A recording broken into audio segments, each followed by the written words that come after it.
Fox Sports. We are Fox Sports. We are Ohio.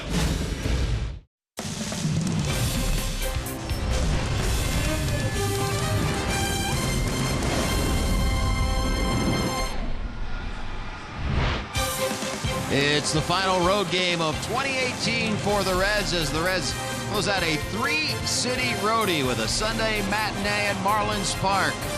Cincinnati Reds, Miami Marlins coming up here on Fox Sports Ohio. And hi again, everyone, with Chris Welsh, Jim Day. 5 days ago, Michael Lorenz had got a spot start and hoping he would get another. Pitched so well that he's getting another chance today. Well, yeah, you're right about that. I mean, I think the time that he has spent in the bullpen has really benefited him with regards to being able to refine his pitching repertoire. You know, what you see now is more sinking fastballs rather than four-seamers, more sliders rather than curveballs. He's got a lot better idea of the effort level that he has to give in every pitch out there in order to find that fine line of good command and good stuff overall. I think long-term he's always wanted to be a starter, but he's more and better prepared to be a starter now than he ever has been before. Since he wasn't stretched out, he was on a pitch count last time out, and he said it actually helped him with efficiency. I'm gonna have to go in there and talk to him about that one, see if we can extend it out a little more. But you know, honestly, last start the pitch count kind of helped me mentally because I knew I had to throw everything over the plate and attack guys, and I couldn't mess around. So hopefully it works for me this time around too. Well, the Reds hope to get out of town with a 4-game split. They will face Trevor Richards here today. What can we expect from Richards? Well, I'll tell you, you know, after seeing the pitchers that the Marlins have run out there, you got to figure that the Reds have their best chance here in this particular series against Richards than they have against some of the guys that they've seen, including Urania last night, although he's been very good in September. Not so good in September. I mean, overall this year, he's won 3, lost 9. He's pitched some pretty good games. Maybe the win-loss record not indicative of how good he can be, but he's a young guy trying to find his way through the major leagues, and maybe the Reds can finally score some runs to get out of town here with a W. Well, the Reds lost last night, but what a night for youngster Gabriel Guerrero. Gone for Gabby. We have that story and more coming up next on Fox Sports Ohio.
award-winning lineup only at your Tri-State Chevy dealers. And by Skyline Chili. Feeling good? It's Skyline time. Well, as this season starts to wind down and the rosters have been expanded, you get a lot of firsts. And last night for the Reds, they got another first for Gabriel Guerrero. It's our IGS bringing the energy. 8th inning, Gabby steps up and he takes it out. Opposite field home run. That's his first career home run. And he was so excited, spinning around the bases, he could hardly contain himself when he got to the dugout. Got to talk to him afterward about his first Major League home run. It was amazing. I just was like, I don't know what's going through my mind, right? Like really, I just was floating out there. I don't know. You get into the dugout and everybody's high-fiving, and then you get some of your teammates that you played with in Pensacola. I know we're down in there. Luis, one of those guys, gives you the big hug, huh? Yeah, we always hugging around, me and Luis. Like you said, we was playing together last year in Pensacola, and yeah, everybody just hugged me and everything, congrats me. So I know your uncle's got quite a few home runs, so now you start your quest to try to catch Vlad, huh? Yeah, we're going there. It's tough, but we're going to try. Now, you may remember his uncle, Wilton Guerrero, who played for the Reds parts of 2 seasons.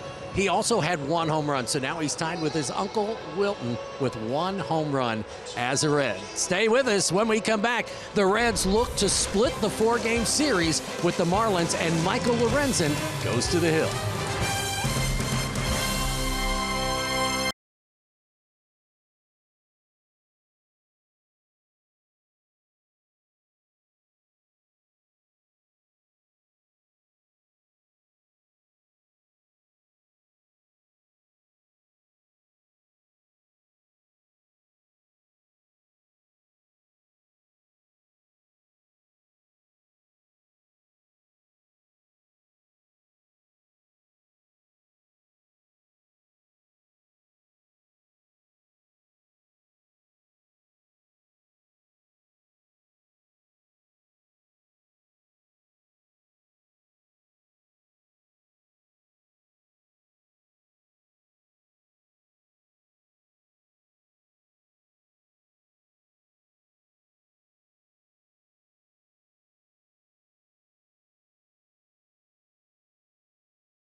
Sit here.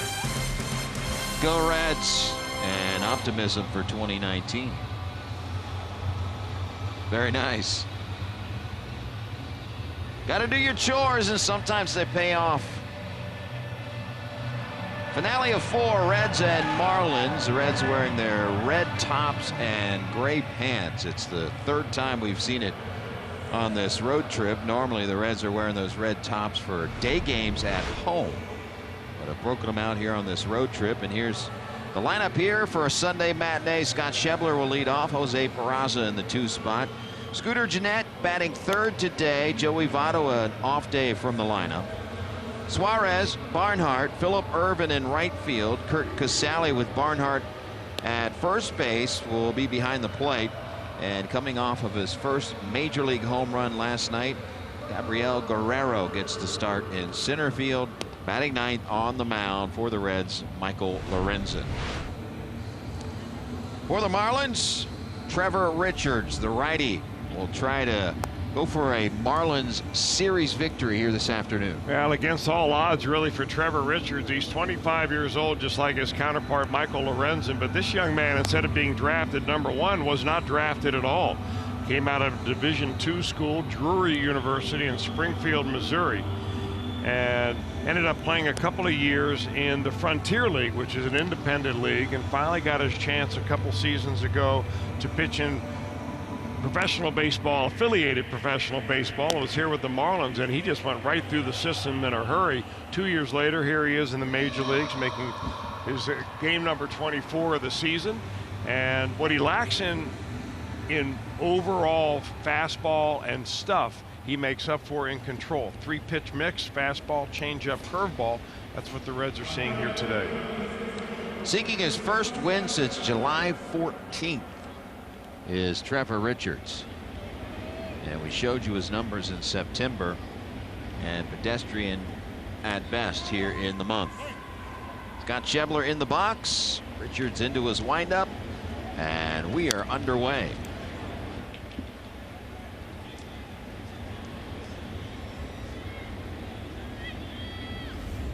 "78 glorious degrees under the roof here at Marlins Park to start this one. 267 batter is Schebler, 17 home runs, 49 RBIs. And count evens up at 1-1.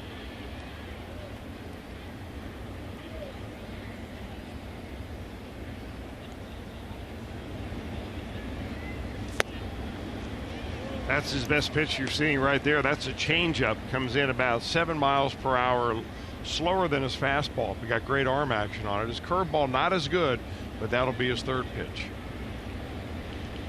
Ahead in the count, 1-2 to Schebler, and we've seen Schebler with that lower crouch with 2 strikes, and he sends one into right field, and that'll be caught for out number 1. Sierra gloves it. And here's the full defensive lineup for the Marlins, presented by Ford. Austin Dean in left, Lewis Brinson in center, and Sierra in right. An infield of Anderson, Riddle, Castro, O'Brien, and the former Red Chad Wallach behind the plate.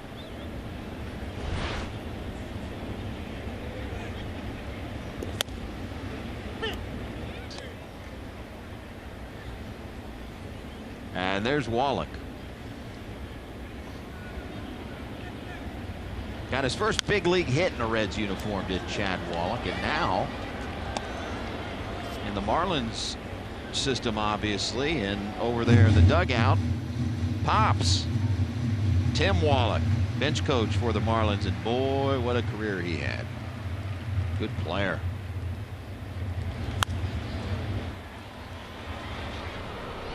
This is O'Brien, 2 outs.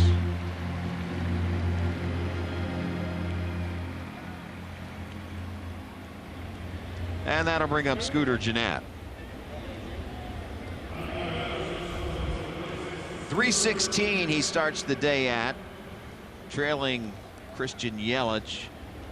320 for Christian Yelich in that quest for the National League batting title. So Gennett's got some work to do with a week left in the regular season.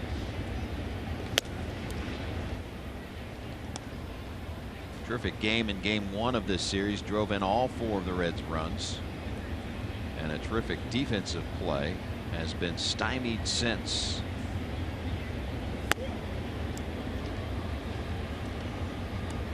Was 0 for 4 here in game 2 of the series. Did have a hit last night, robbed of a hit, but ended up 1 for 4.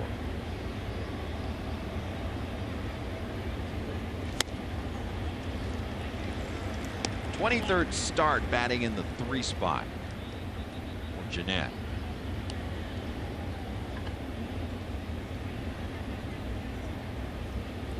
And there you see the leaders in the National League in average. And Scooter Gennett, the way to start it, at least his day, is a 2-out knock to right field. I think the more that you see Richards, the more you realize that his out pitch is going to be that changeup. So you might as well just hang back and wait for something off speed, even when you get 2 strikes on you, and that's what he does right there. Scooter goes down and get a real pitcher's pitch to flip it into right field for hit number 1.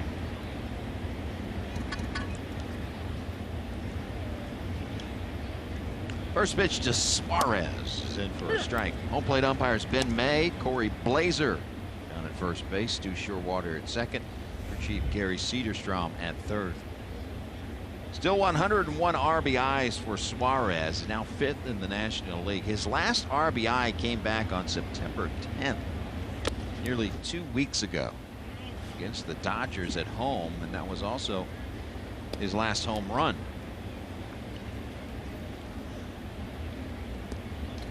Somewhat coinciding with the Reds' overall offensive woes, especially on this road trip. Yep. 1-1 pitch.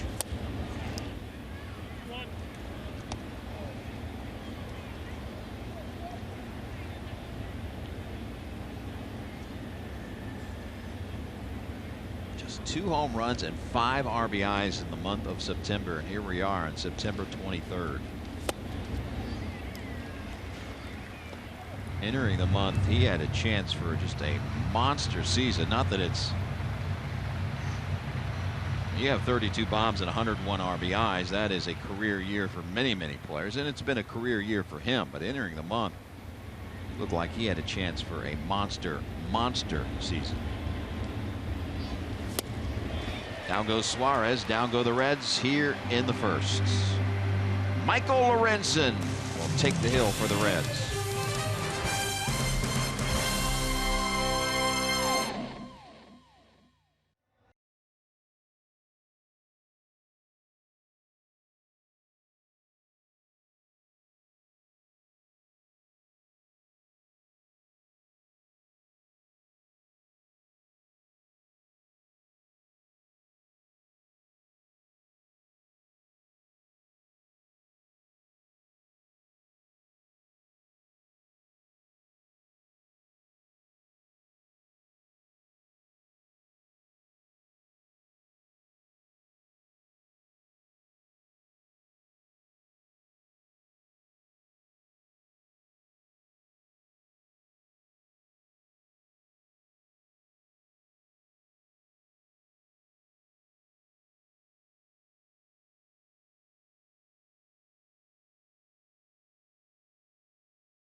Marlins scoreless going to the bottom of the first.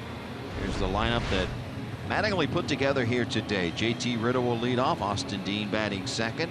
Starling Castro in the 3 spot today. Peter O'Brien, your cleanup hitter. Brian Anderson, Lewis Brinson, Chad Wallach behind the plate. Trevor Richards is the pitcher. The pitcher spot is the 8 spot. And Agneris Sierra in right field batting 9th. And Michael Lorenzen, he was good last time out, getting another start.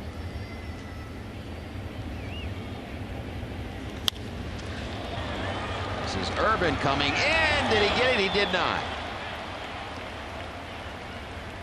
Took a step back initially and paid for it. Yeah, the ball was a humpback line drive that he got right over the top of, a little bit on the end of the bat, and that's probably what fooled Urban, because you take a full swing like this, then you see a line drive coming. The last thing you want to do as an outfielder is have that ball go over your head, so you're just for a split second surprised to see that that ball is going to fall in front of you. Didn't realize he got it on the end, but he's able to keep it in front of him to eliminate any further damage and a leadoff single. First pitch to Austin Dean.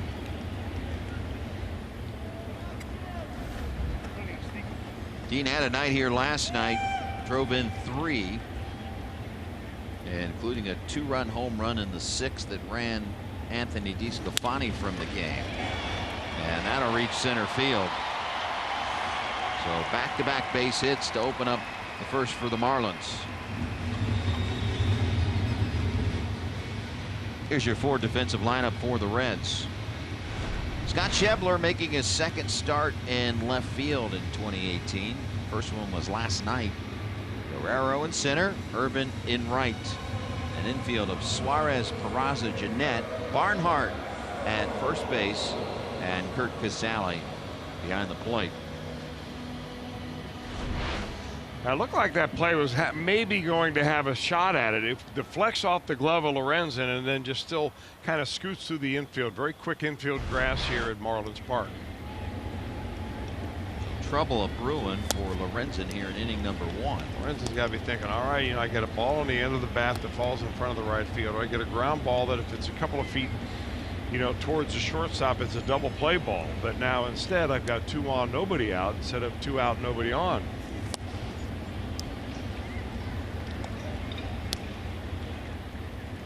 Behind Castro, 2 balls and no strikes. One thing Lorenzen has done recently, mentioned it in the open, is that he's throwing fewer and fewer 4-seam fastballs and more 2-seamers. Reno.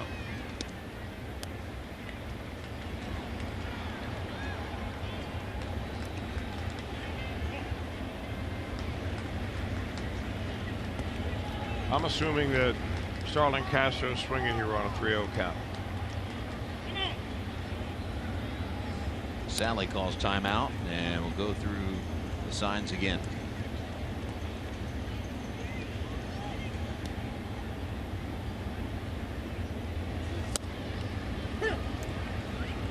Three to 1.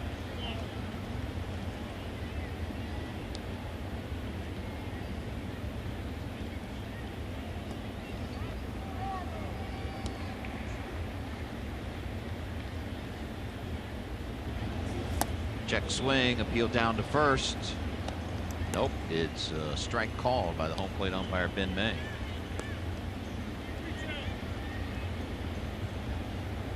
Full count.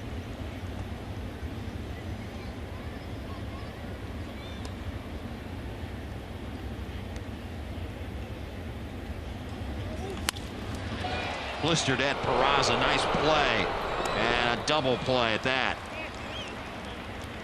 Got it on the short hop, did Peraza, and they turned it into a 6-4-3 twin killing. Well, what a slick pickup there by the Red shortstop on a 1-hop, kind of a sinking line drive hit right on the button by Castro. Well, when you make the play like that, boy, it makes it an easy 6-4-3 double play, turning a hot shot into DP lane.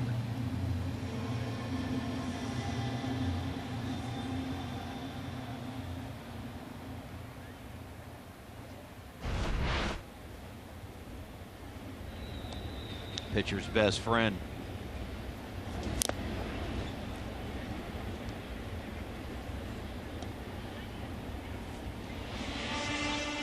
Two outs now. Runner at third base. And Lorenzen trying to get out of trouble. And his last start was able to get a double play to get out of inning number 1 in that start. An out here of Peter O'Brien. We just notice how different and more aggressive Michael Lorenzen is here with 2 outs and a runner on instead of nobody out and a couple of runners on. He pitched around Starlin Castro, got to a 3-0 count, came back, finally got him into a double play, but he's going right after O'Brien. 0-2.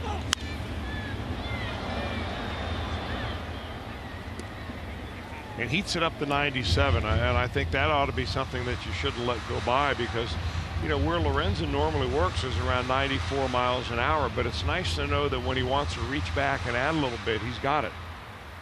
That is something that very tough for young pitchers to figure out, although this is start number 22 or 23 in his career. I think 23 for Lorenzen.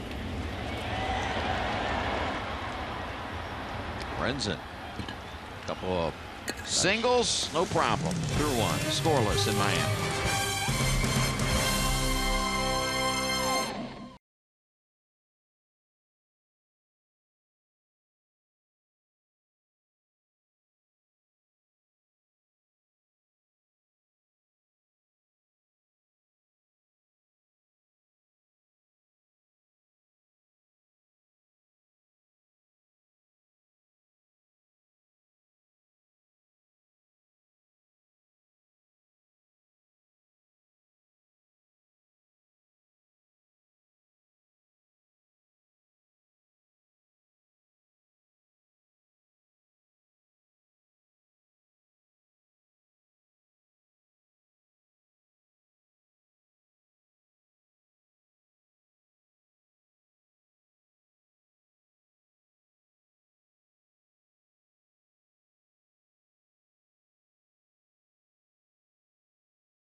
Half runs a game, hitting under 210 home runs, 0.79 average with runners in scoring position. And Jim Riggleman says, hey, maybe one hit can get it going.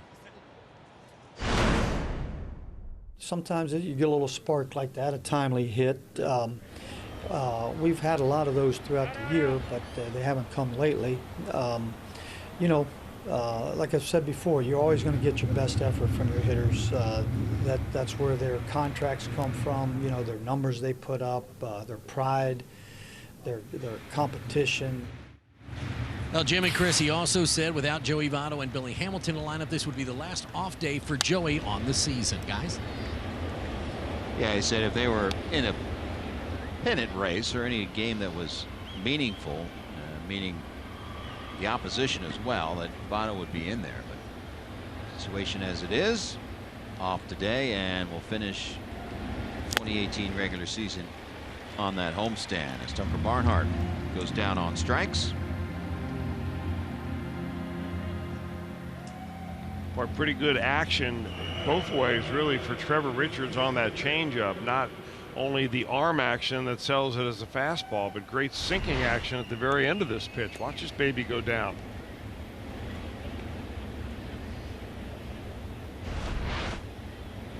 Phillip Ervin at the plate, first pitch swinging, and a one hopper to Anderson, 2 outs.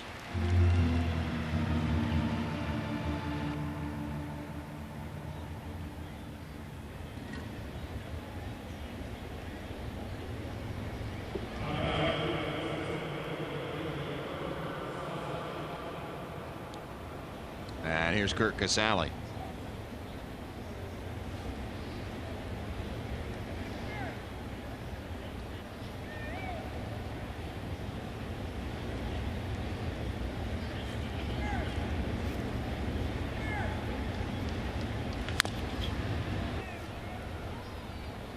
Casale checks in at 303, 4 home runs and 16 runs driven in. 363 on base percentage for Casale,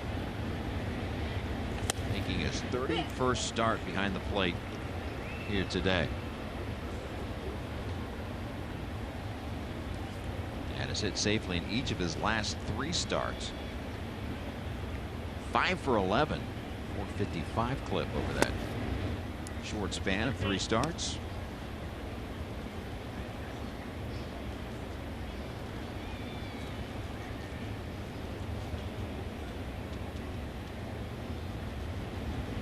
1-2 pitch. Check swing, and he went. 2 strikeouts in the inning for Richards. Middle of the second, no score.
Lorenzen, one of the most conditioned starting pitchers you'll ever see. His pregame routine is unlike any others. He comes out very early, 11:43 a.m. This followed agility drills in the outfield. Then he goes into the bullpen and throws his bullpen. But it is a lot of stretching. It is agility drills in the outfield. It is throwing in the outfield. It is a bullpen. Well documented that this guy is a workout warrior, and I tuned into some national radio shows here and there, and over his last start, I think it was the Dan Patrick show, he said he was skimming through major league games and he's like, who's that dude for the Reds that started last night? I've never seen a guy with biceps and forearms like that on a starting mound.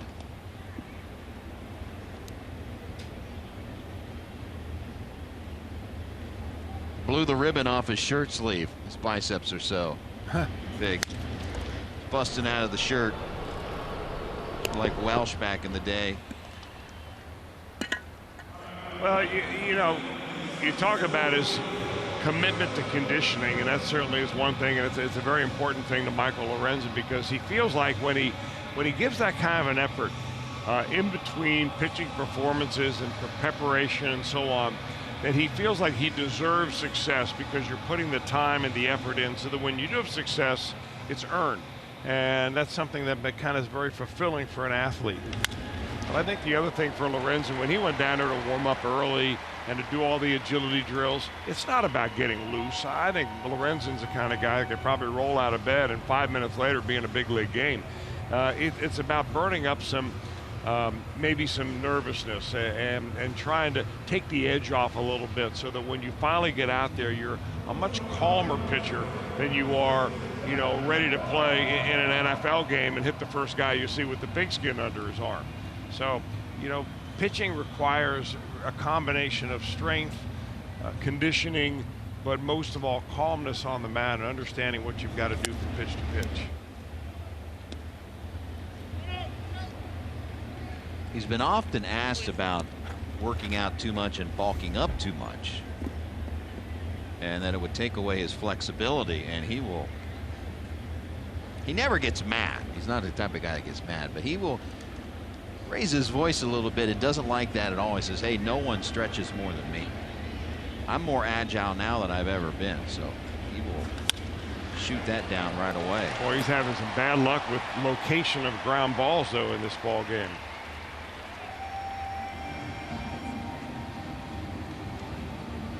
Chad Wallach, who he has thrown to, Lorenzen that is a battery mate in spring training many, many times over the years. Of course, Wallach's been a farmhand for the Reds, really coming up with the system, making his major league debut with the Reds before moving on to the Marlins. Finds a pocket up the middle. Lorenzen gave up back-to-back hits in inning number 1, got out of it. And we'll see if he can do the same here, facing his counterpart, Trevor Richards. That's a fair ball. Plays to third. Nice job by Casale. The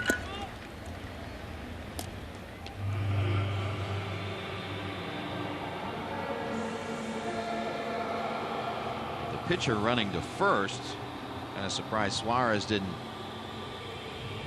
attempt to throw across the infield. Yeah, he was running hard. I think he was running scared, actually, Richards, when he realized he dropped that bunt. It went about 6 inches in front of home plate. He better get down the line or it'll be an easy double play. Still first and second, but now 2 outs.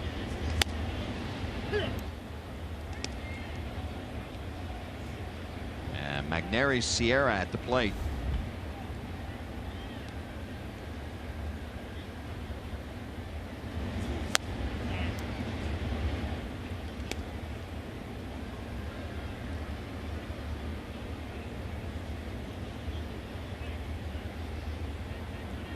Shakes off Casale. Now he has what he wants. 1-1 pitch.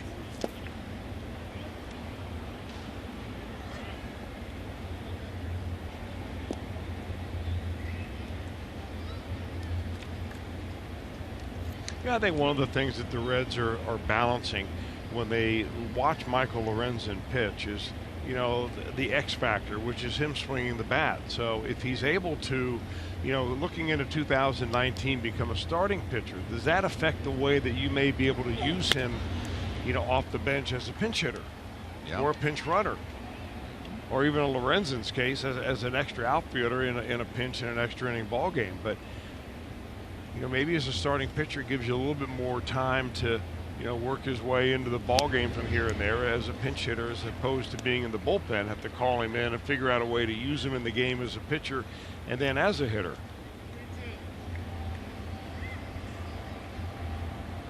Multi-talented athlete. Payoff pitch to Sierra, runners going, and it's ball 4.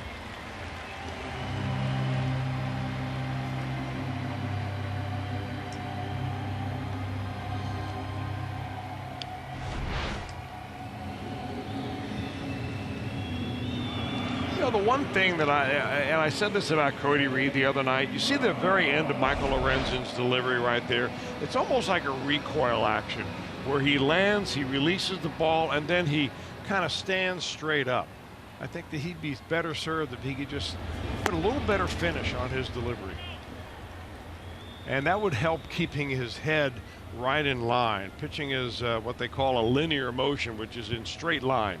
You step where you throw, and if you just keep your head going in the same direction of where your target is, it really helps you.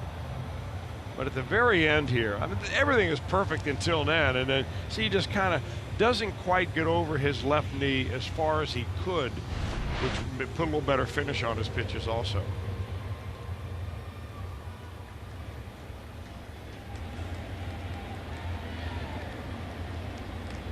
JT Riddle singled his first time up. Bases loaded, 2 outs, and a big cut by Riddle.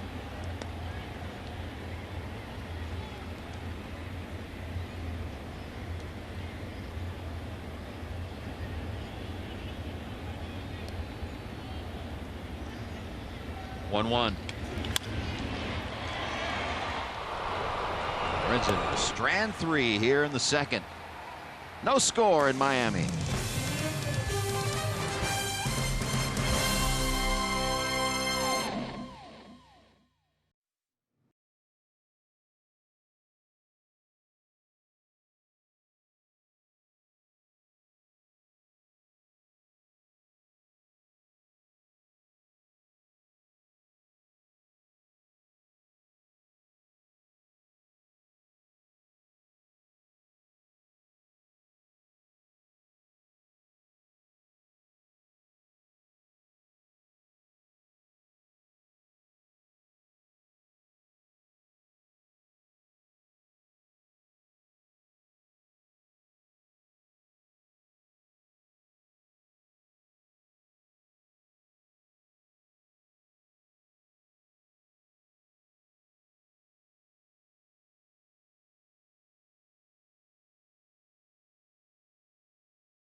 It may not be reproduced or retransmitted in any form, and the accounts and descriptions of this game may not be disseminated without the express written consent of the Cincinnati Reds.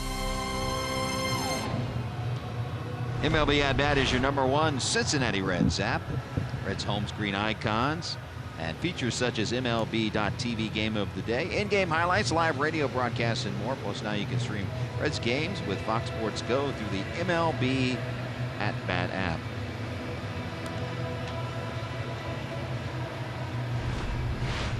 No score here in the third. Gabriel Guerrero.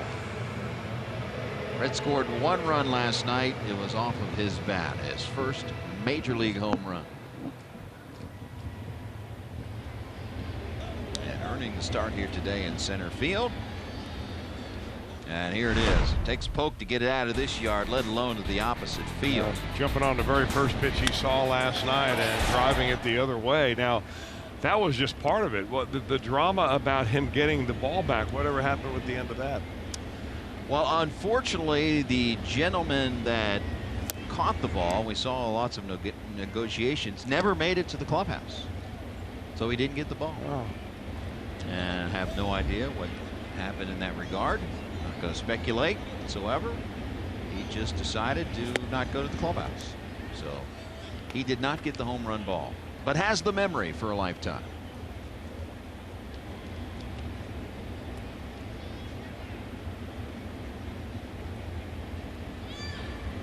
One pitch.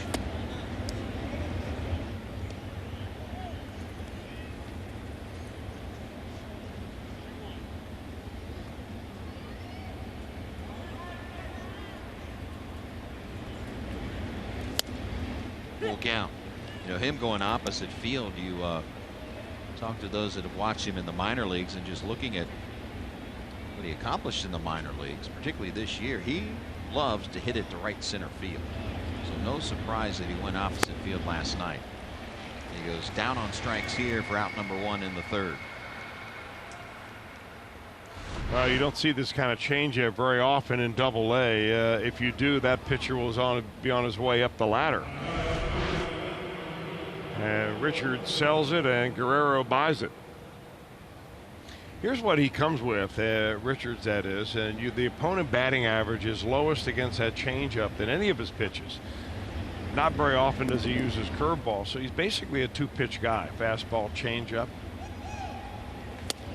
And the fastball has a little bit of deception to it. Even though he's only throwing it in the low 90s, he makes it seem like it's a little bit faster than that.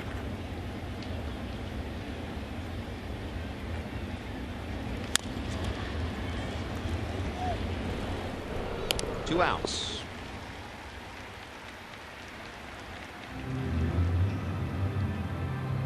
So Trevor Richards has seen the lineup one time, and we'll flip it back to the top of the order, and Scott Schebler.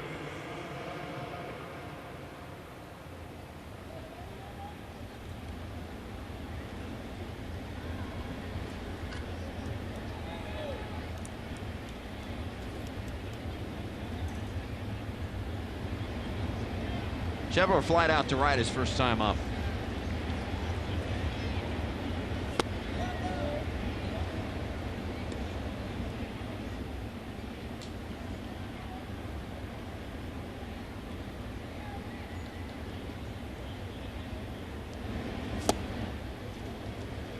One and one.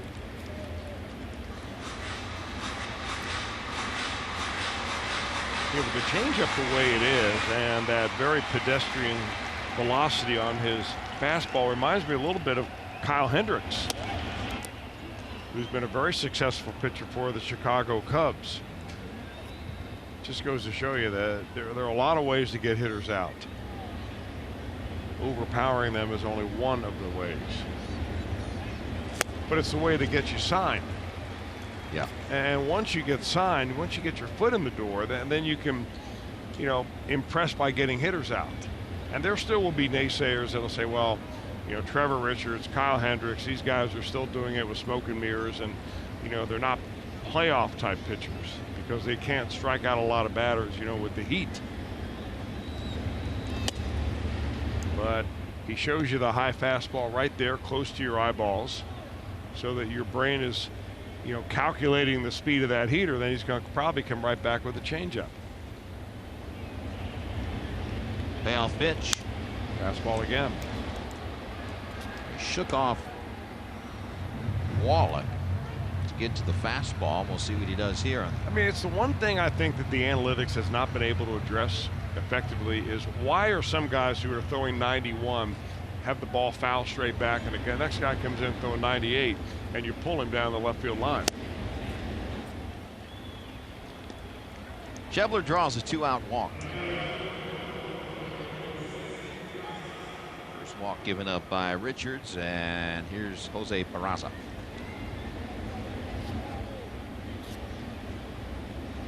Jose has hit safely in 14 of his last 16 games.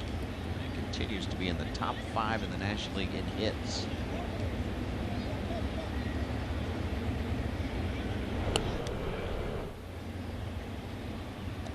Trying to close out what has been a very solid offensive season for Peraza.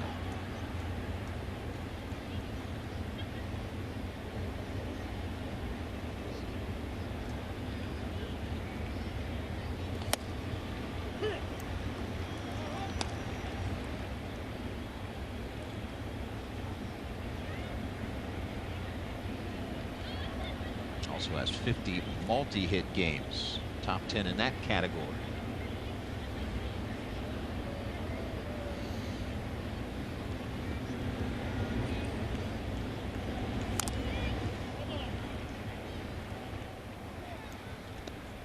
And is 9 hits away from tying Barry Larkin for the all-time single season hit lead as a shortstop. Well, that 1990. is just amazing and very doable for Peraza. Yeah.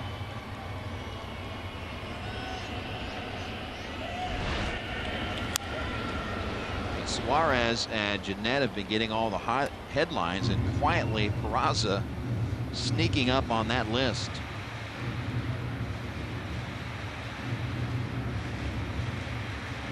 And a 9-game hitting streak against the Marlins.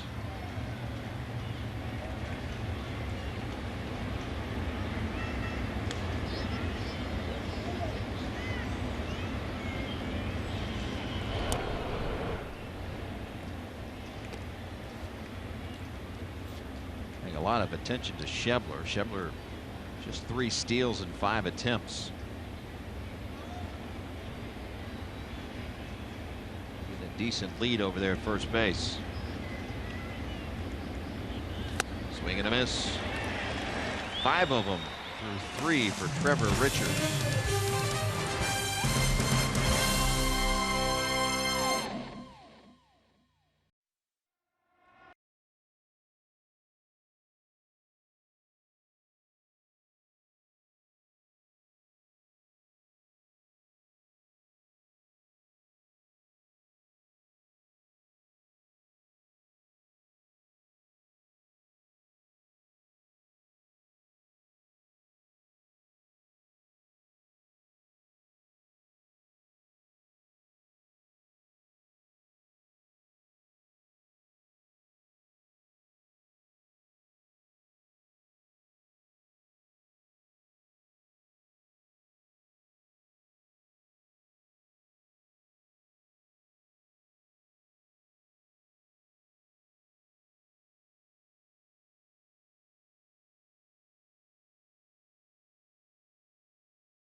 Be a Reds major leaguer for a week Campers will receive hotel accommodations, access to former Reds coaches, a full Reds uniform, including a personalized home and away jersey, and much more. Register today at reds.com/fantasycamp.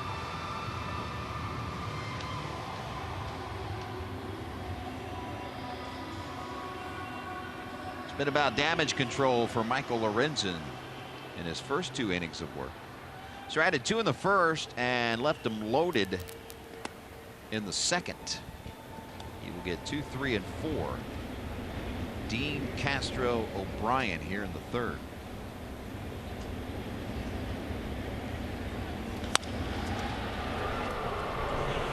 Team play for Peraza. 1 out. Second consecutive start for Lorenzen after 42 relief appearances.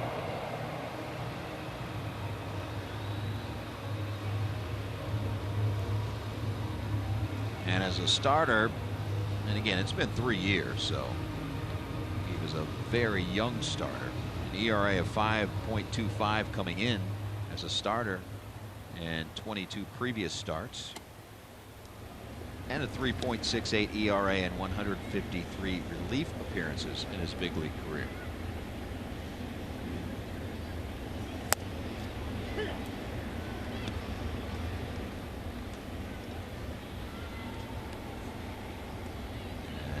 3 years ago, 21 starts. I think what's more important than that it was the 21 starts 3 years ago. He was 23 years old at the time. Yeah. No question. And because he was the #1 draft pick, of course, you raise the bar of expectations so high, but still you have to be patient with these young pitchers.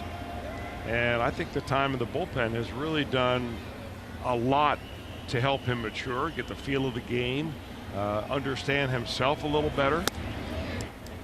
Unfortunately, lets this one get away. Well, it was only the second year of him as a starter. He was a college outfielder and a closer. Yeah.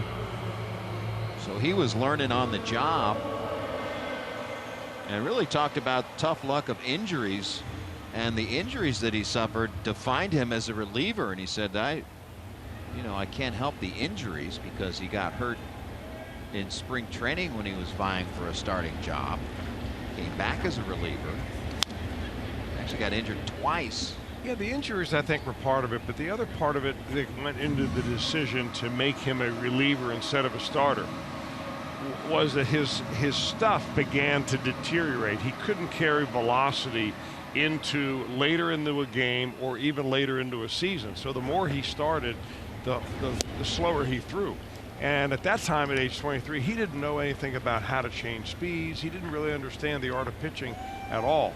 And you can see him now with a much better feel, much less effort on every pitch than it used to be. I mean, it used to be trying to, throw a strawberry through a battleship. Guerrero got a late start, but recovered.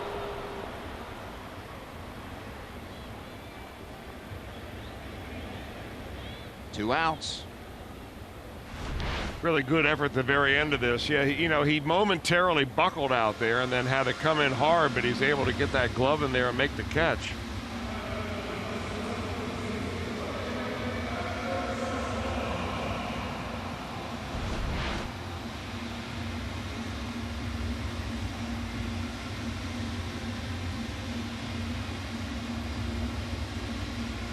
Two-out batters, Brian Anderson.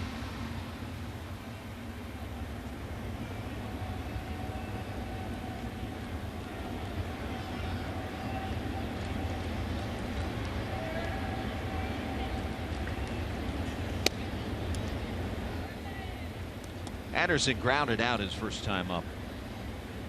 268 batter, 10 home runs, 60 RBIs in his rookie season, and a solid rookie season at that.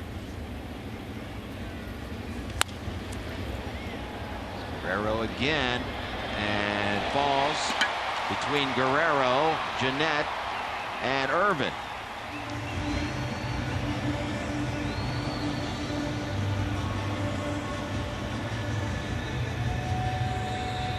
That went a long way, couldn't get it, and now first and third just enough to find the Bermuda Triangle. That ball had a lot of slice on it.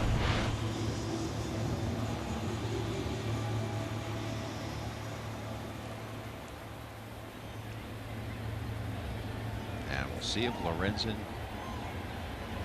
can work out of it again. First pitch strike to Lewis Brinson.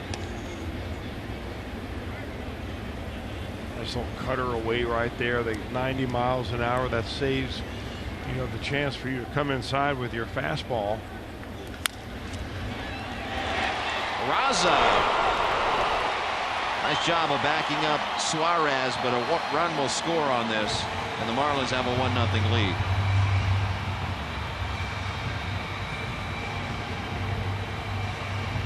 Now I think Lorenzen got what he wanted out of this, threw it down and in fastball to sinker, and needed a ground ball, wanted a ground ball, and just beyond the reach of Suarez at third base, ticked off his glove, and Peraza, you know, did a nice effort of trying to make something out of nothing there.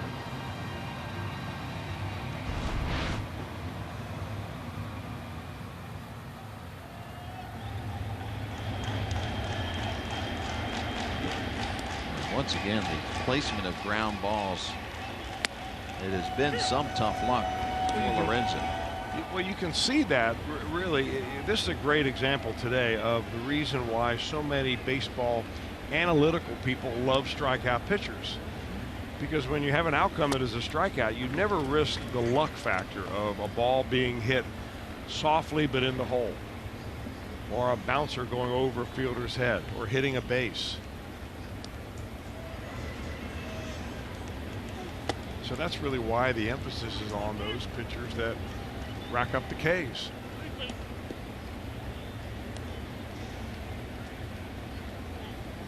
I mean, ground balls are great as long as they're at somebody.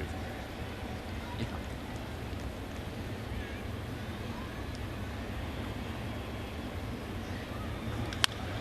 Oh, drive. Left center field. That ball is clobbered. And that ball is gone. Chad Wallach does it to his former team. A 3-run bomb.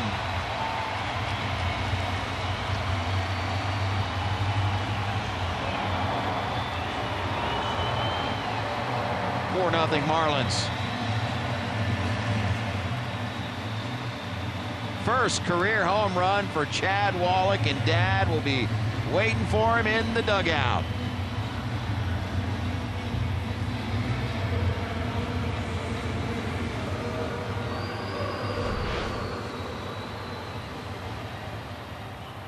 Now that's his dad right behind him in that shot. We get another shot of him making that swing right there. I mean, you gotta, you know, the Wallach emotions right now, Chad and Dad, something special. Two really good people. Unfortunately, at the expense of the Reds. Here he is right here, his dad Chad's, or his dad Tim Wallach.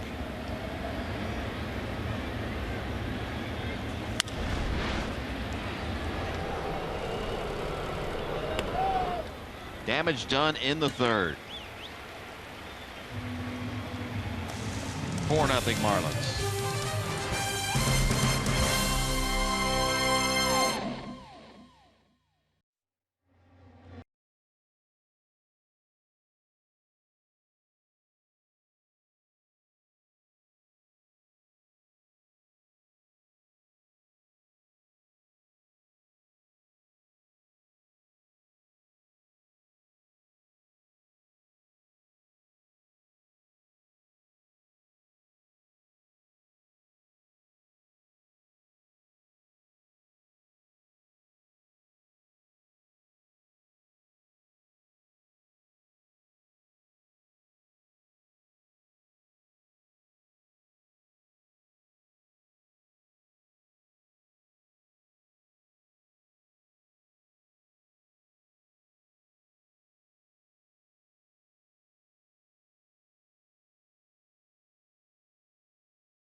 openers on October 4th against the Detroit Red Wings. They will drop the puck for the first time in just 11 days right here on your home for Blue Jackets hockey, Fox Sports Ohio.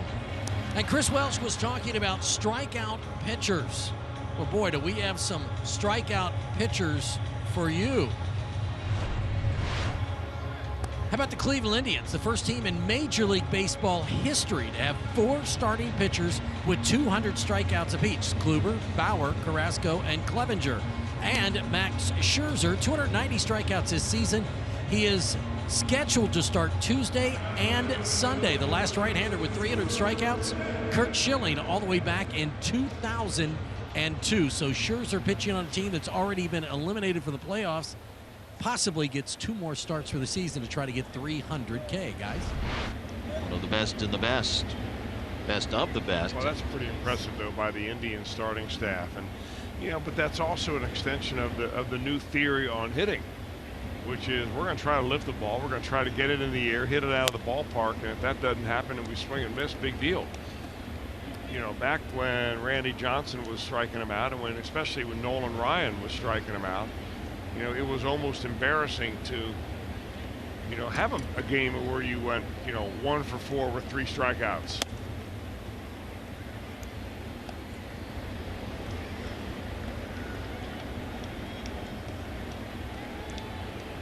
Well, Trevor Richards gifted with a 4-run lead here.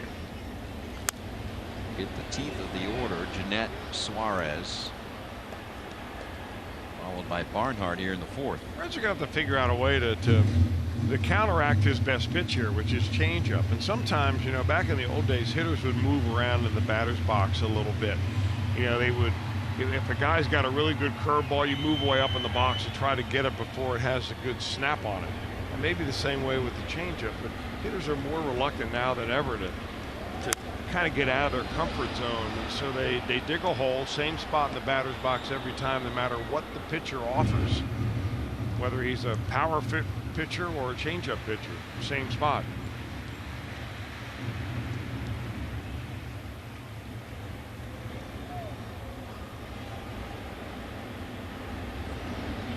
One, 2 to Jeanette.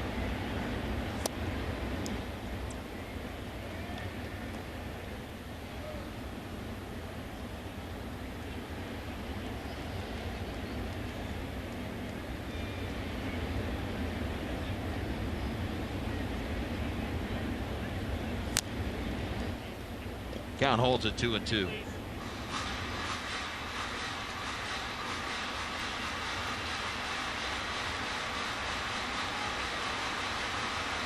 Scooter a single in the first, got a change up, waited back and went down and pulled it into right field.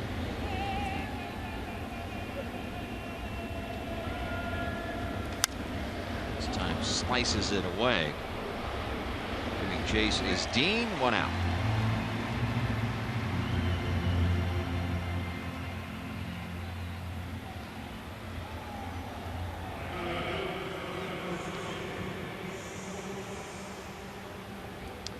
Now Suarez.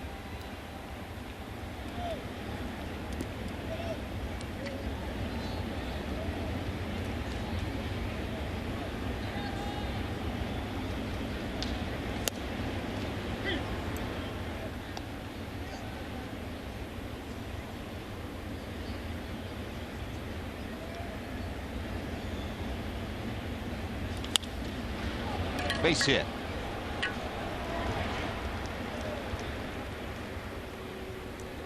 Only the second hit the Reds have been able to muster off of Richards.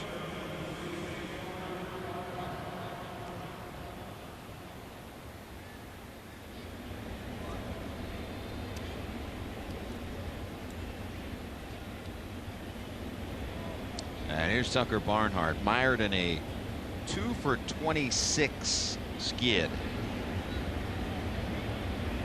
Struck out swinging his first time up.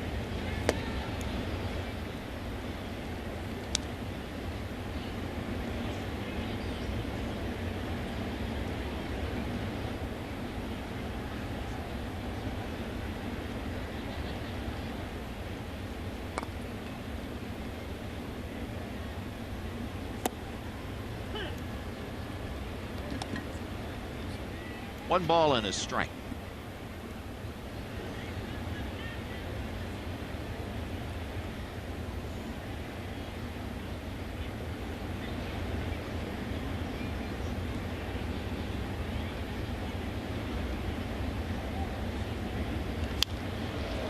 Rip but foul.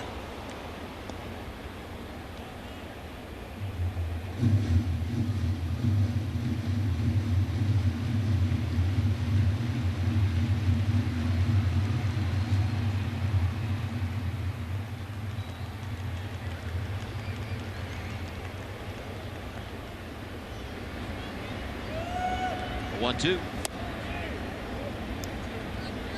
2 balls and 2 strikes.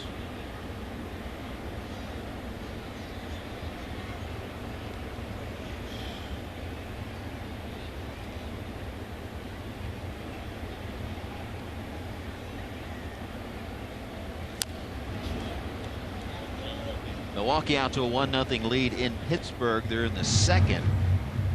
Brewers trailing the Cubs by 2.5 games. And they're about to get underway in Chi-Town. Cubs and White Sox.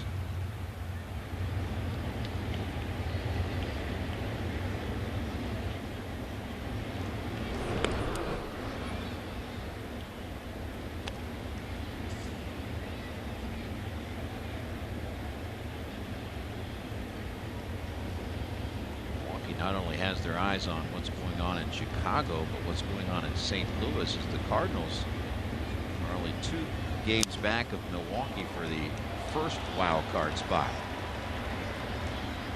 Barnhart into right field, a base hit, and the Reds have 2 on with 1 out. Little blooper in there for Tucker. He'll take him any way we can get him. Happy about that. Breaks a little bit of a slump. The old saying, he hit it like he threw it. Slow pitch, slow base hit.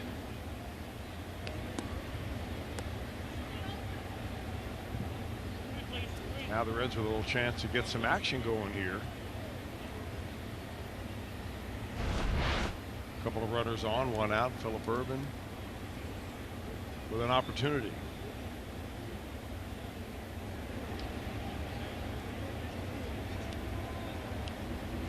Irvin grounded out his first time up. See what the Reds do in their second look at Trevor Richards. They've had a pretty good look at that changeup, fastball changeup mix.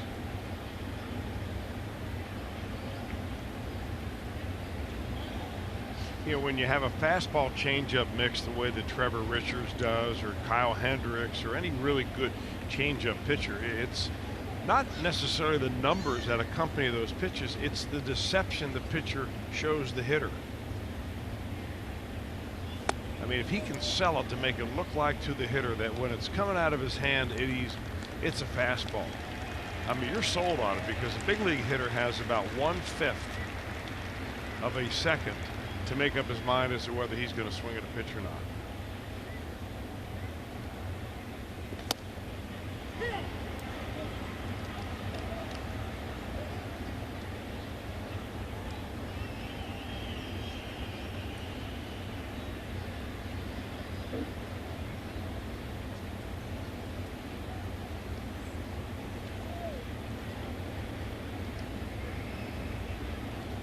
One pitch.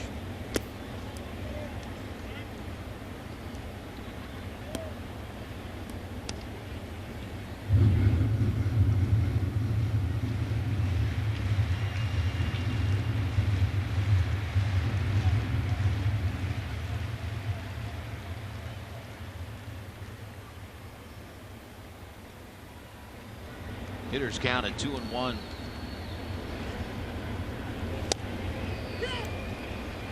At the letters for strike 2.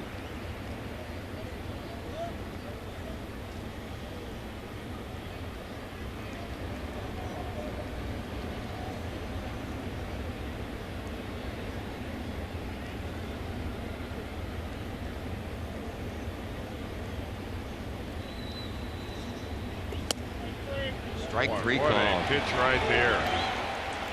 Change up that he had a little tailing action on. Normally not the way he has thrown that pitch, but this one he gets up in the zone. Looks like it's going to be off the plate for a ball and comes right back on the edge. Too good of a pitch there to take for Irvin, especially with runners on base.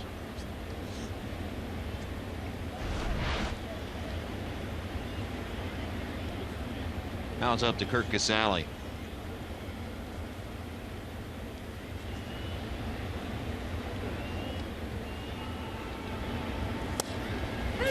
Down to second on the back pick, and back safely is Suarez.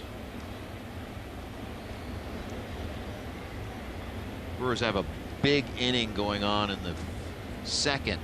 They put 5 on the board. Christian Yelich has homered, as well as Travis Shaw. 6-0 Brew Crew over the Pirates.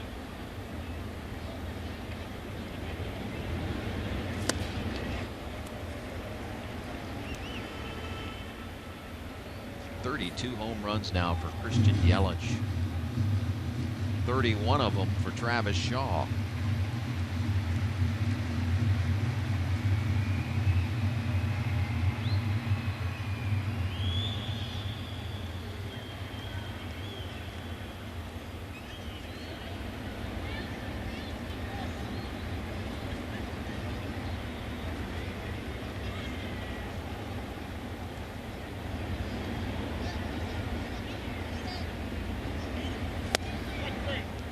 Back-to-back strikeouts looking.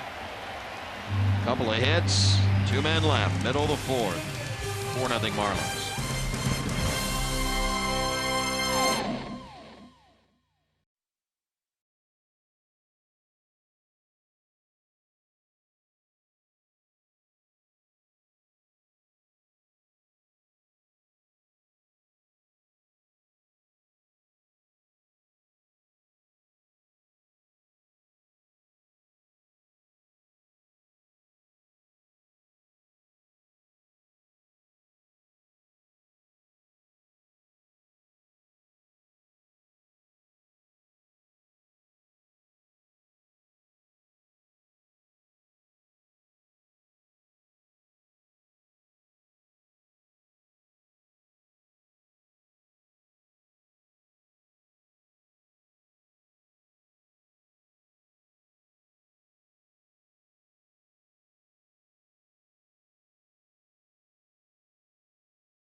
And by Cincinnati Children's, now ranked number 2 in the nation by U.S. News and World Report.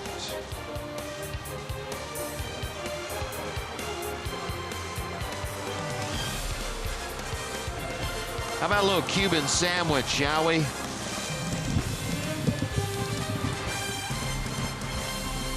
Hey, our fans are back. They were out late, down on South Beach last night. A little bit of yawning will help you out. Sunglasses inside. You know, South Beach will do that to you.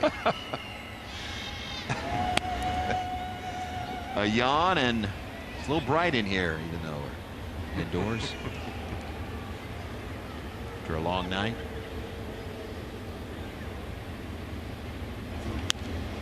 Here's a bunt. Lorenzen fields his position well, but air mails it.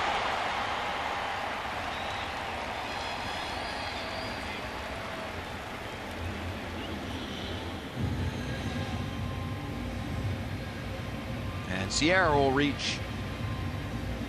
Probably going to be a base hit right there. This would have been an exemplary play by Lorenzen had he been able to get it and throw it on the money. I mean, he put something behind it, obviously, but not in the right spot. It is a base hit.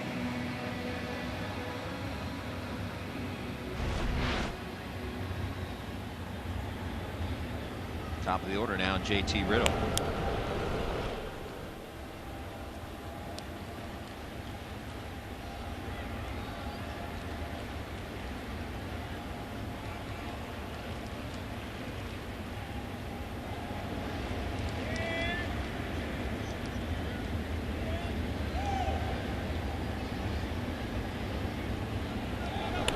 over.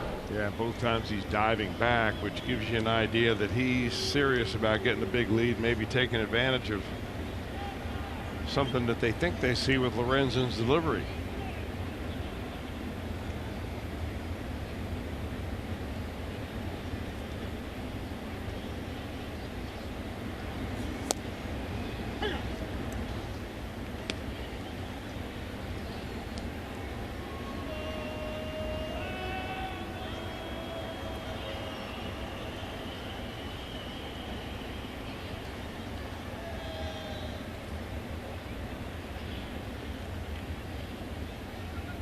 Another throw over. Sal Romano up in the red spin.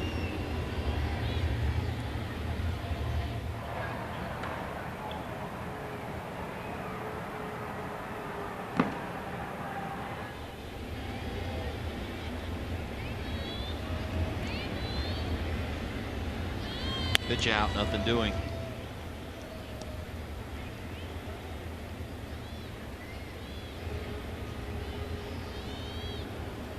As many steals in today's Major League Baseball, you don't see as many pitch outs as well.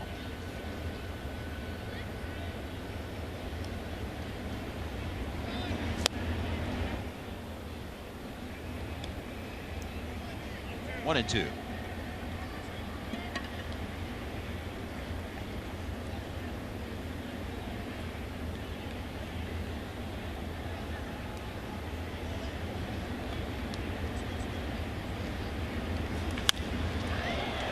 Field, a base hit, and holding up at second base is Sierra. Boy, just one of those days for Lorenzen where every ground ball seemingly he gives up. It's somewhere where you can't make a play on it. Yep. Scooter Gennett tucked away a little bit towards second base in double play mode right here, and opens up the right side of Hare. So the former Kentucky Wildcat JT Riddle gets a base hit, his second of the day. And another first and second situation, nobody out, and the two batter Austin Dean at the plate.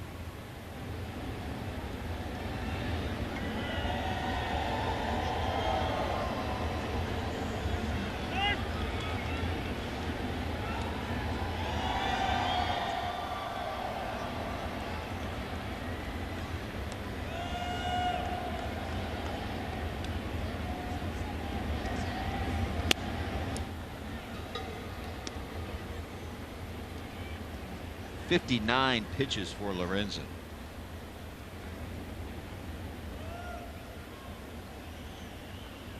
Shakes off Casale not once but twice. Yeah, they've got Romano warming up in the Reds bullpen. I'm not so sure that it's the pitch count factor right now for Michael as much as it is the number of runs he's been giving up. 4 last inning, nobody out and 2 on this inning. It's been a whole afternoon of pitching out of the stretch. Yep. A lot of base runners. The Marlins have 9 hits in this game.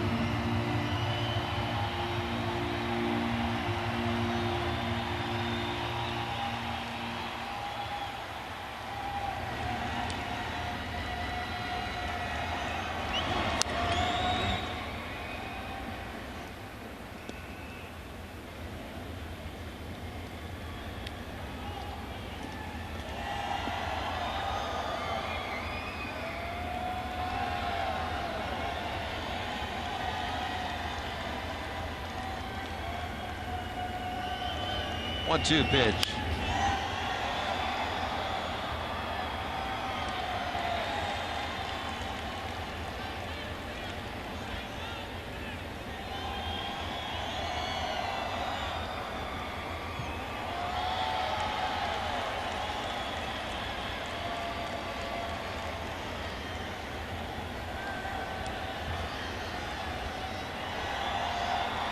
One-two again.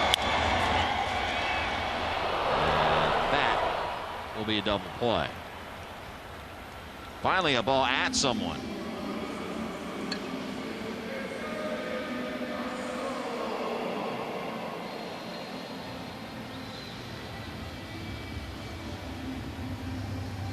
Well, he had a double play in the first inning to get out of a jam. He had an opportunity for double plays in the second and the third, and now he gets one here in the fourth.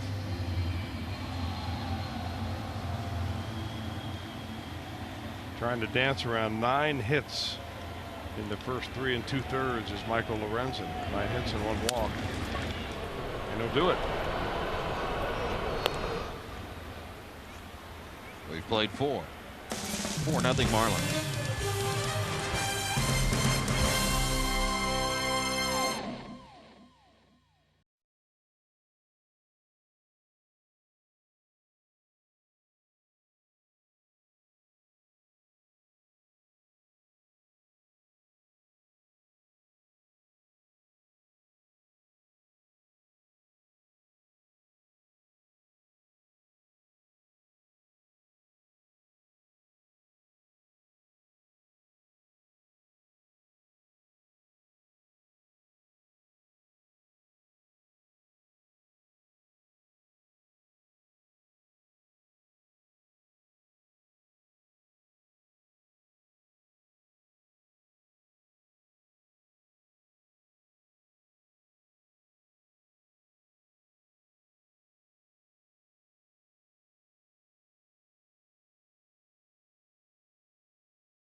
Things aren't going your way,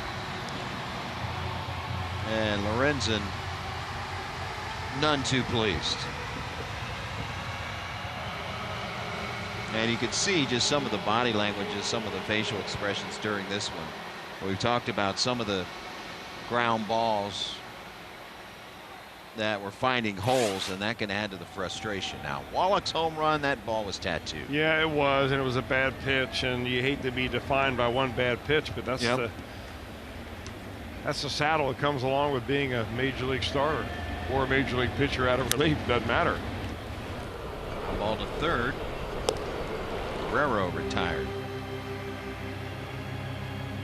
I'll tell you what's disappointing is the way the Reds ended the inning last inning with back-to-back strikeouts looking with runners on base. Yeah.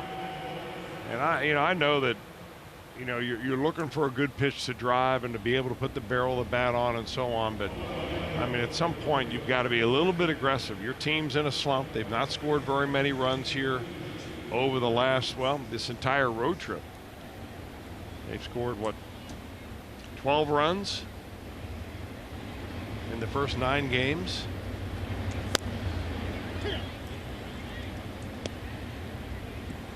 You can't walk your way out of the slump. No. Pinch hitter's Mason Williams, so that'll officially end the day of Michael Lorenzen.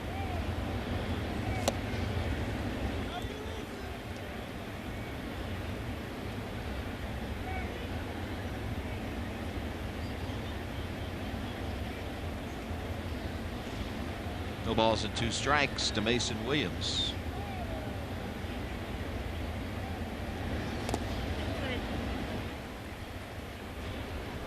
Outs. 8 strikeouts now for Trevor Richards.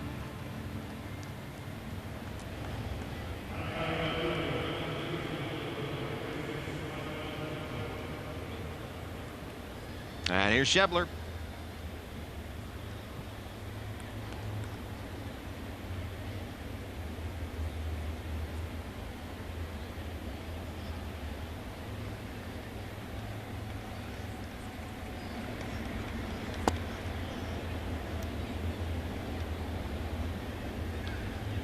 Schebler's second straight start in left field, and you might see that more, particularly in the last week of the season. The Reds are wondering if left field is a better option for him.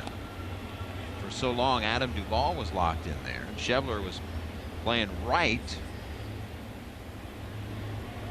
Says he feels a little more comfortable in left.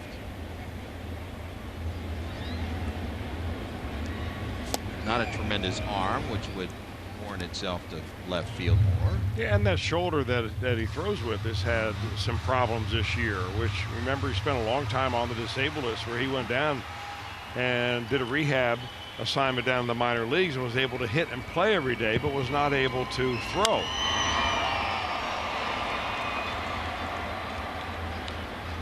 Brinson will glove out number 3. Middle of the 5th. Reds being shut out 4-0.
September 28th. See the Red Legs take on the Pirates for as low as $12. Plus, stick around after the game for the last post-game fireworks show of the season. Presented by Adams Recovery. For tickets, visit Reds.com.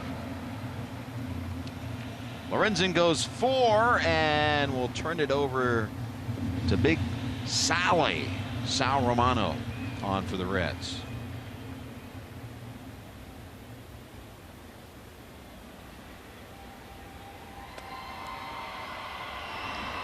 Brian Anderson Brinson here in the 5th for the Marlins.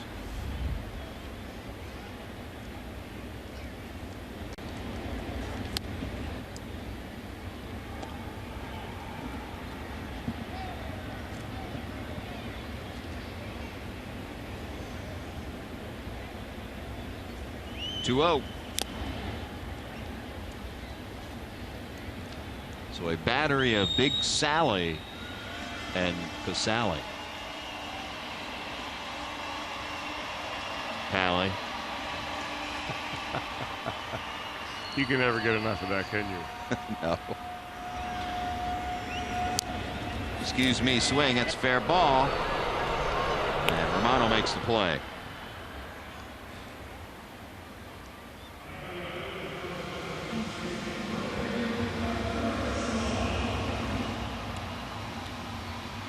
I got to give Sal Romano, extra credit for that outfit. The players were coming down here to Miami, and they wanted to have the Miami theme to their outfits and their wardrobes as they got on the plane to come down here. And, we saw a lot of, Miami Vice type look.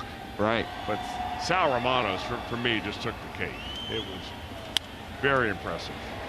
Guerrero won't be able to get that one. It's a base hit. It was a D. Wade look. Here he is with Tucker Barnhart. My favorite is that he went the extra mile. He's got the sleeves. Yeah. that are legit. I mean, he's got the headbands. I think the shoes. He's got the shoes. He's got the. So good. Yeah. Big wide body. I mean, he looked like a big, giant, small forward.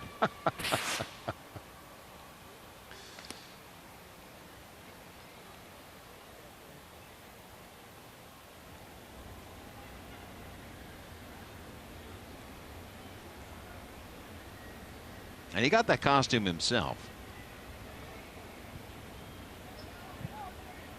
Paid for it. It went the extra mile. Oh yeah, that's big league costume. In fact, I wonder what would happen if he wore it down to some Miami Heat games. I mean, he'd be constantly on TV, wouldn't he? He would be. He'd be like the Tiger Woods look-alike. Kinda.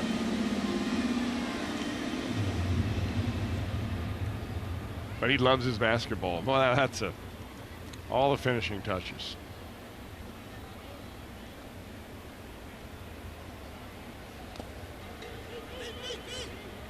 Pitch gets away from Casale. There goes the runner. Throw down is into center field and on his way to third base and reaching, and that one thrown away. Mercy. Wow. We almost had a Little League home run.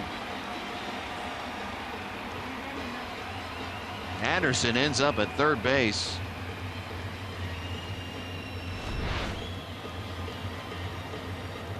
Momentarily away from Casale. Runner goes to second. Throw goes into center field. Runner goes to third. Throw goes against the screen that protects the dugout. That is a wild pitch and an E2.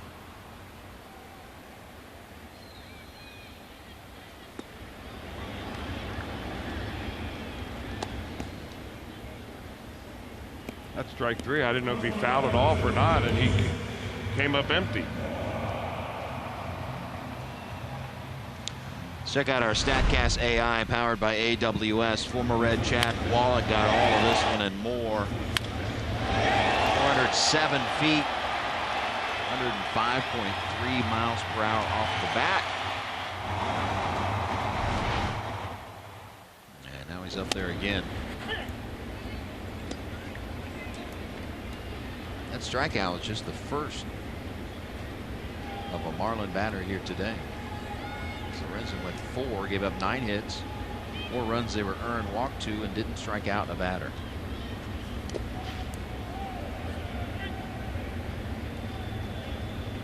Meanwhile, on the other side, Trevor Richards has fan 8.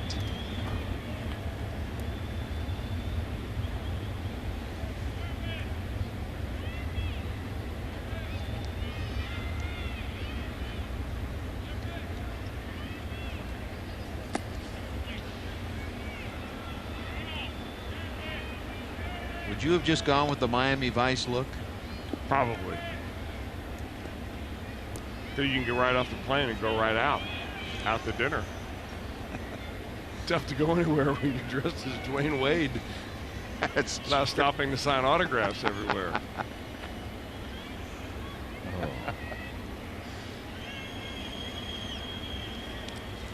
And another one gets away from Casale, and this will cost the Reds a run. Anderson singles, goes to second on a wild pitch, third on an air, and comes home on another wild pitch. Boy, not a lot you can do about that. Did everything he could, got his body in front of it, hit the ground with a lot of spin on it, and just took off.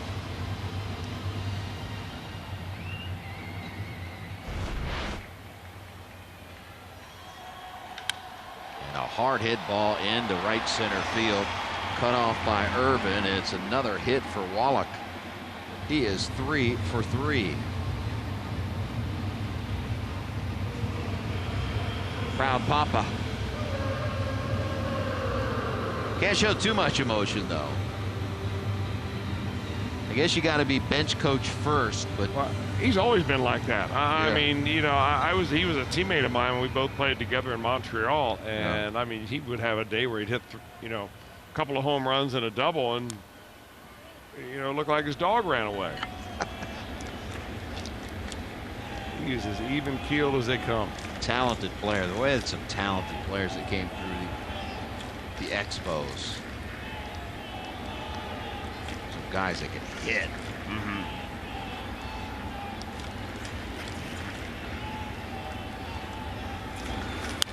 Well, you could sandwich Wallach down the lineup a little bit because you had Andre Dawson and Gary Carter and Tim Raines, Warren Cromartie, Ellis Valentine for a while there.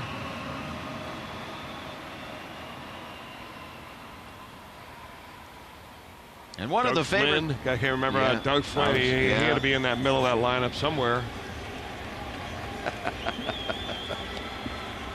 Well, you got to have the glue in the middle to hold it all together, right? Better believe it. And one of the favorite former stops on the circuit, Montreal. Boy, Romano has given Casale a workout here. Funny, Casale had to block one ball in the dirt the other night when Luis Castillo was on the mat, and he's making up for it here today.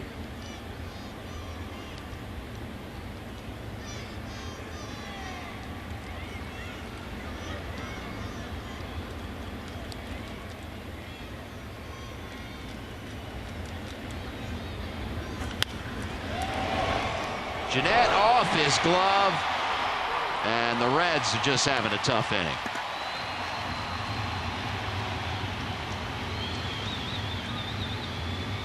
Had to go well to his right, but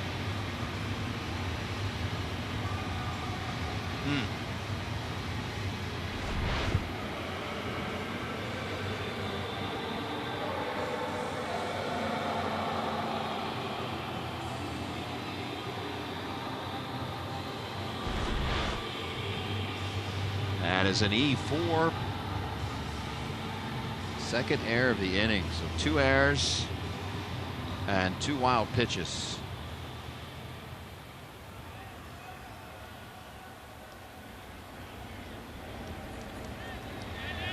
Magneri Sierra at the plate.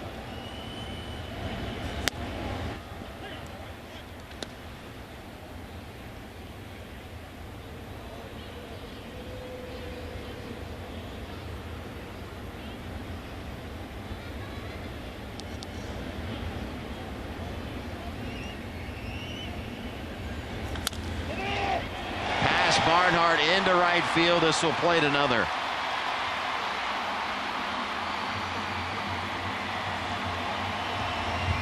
Six nothing Marlins.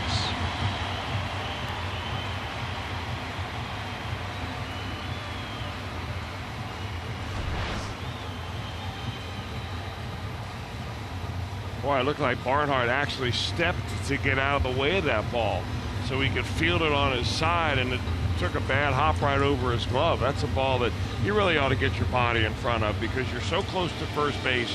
If you're able to knock it down, chances are you pick it up, step on the bag, and you get out of the inning. It scored a base hit and an RBI for Sierra, and that'll do it for Sal Romano. And Jim Riggleman will call on Wandy Peralta, our Skyline Chili call to the bullpen.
Wandy Peralta will come into a 6-0 game. 2 outs here in the bottom of the 5th. 57th appearance for Peralta. 5.02 ERA. Opponents hitting .291 off of Peralta this season. And 31 walks have certainly plagued him in 43 innings.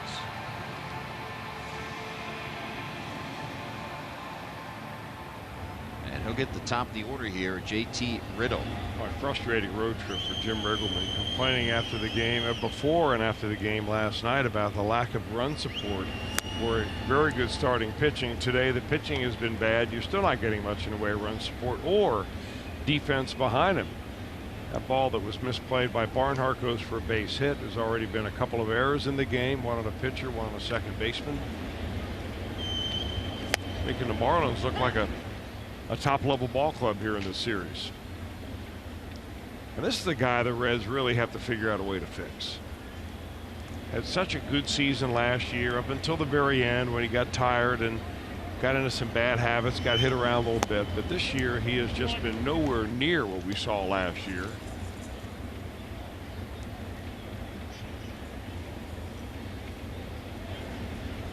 Mainly because he hasn't been able to throw the ball where he wants to. 2-1 pitch. And for a guy like Peralta, you know, the offseason should be more about fixing what went wrong this summer rather than going down and getting in top-notch condition and hitting the weight room and doing all that. He's plenty strong enough. I mean, he's throwing 97 miles an hour. He needs to figure out his delivery so that he can be his own pitching coach on the mound. Should be out number 3. And the Reds get out of what is an ugly 5th.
By Geico. Let's head back to 1992.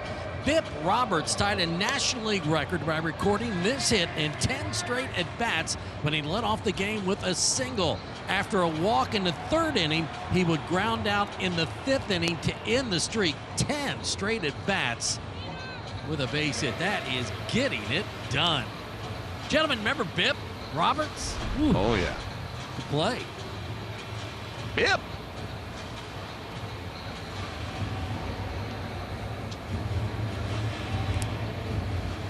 Back in Marlins Park, and it has been a good one so far for Trevor Richards. And that means it's been a good one for the home broadcast. And in the case of the Florida Marlins television broadcast, the good one that we're talking about is Dave Van Horn, longtime play-by-play announcer, radio and television. 53rd year in baseball, his 50th year at the major league level, and he's 18 years this season with the Marlins. Of course, he was with the Montreal Expos for a long time, inducted into the Baseball Hall of Fame with the Ford C. Frick Award. in 2011. And just one of those all-around nice guys. Nice. To meet and just I mean, a sweetheart nice of a man. guy. And here's a pregame ceremony honoring his 50 years at the big league level.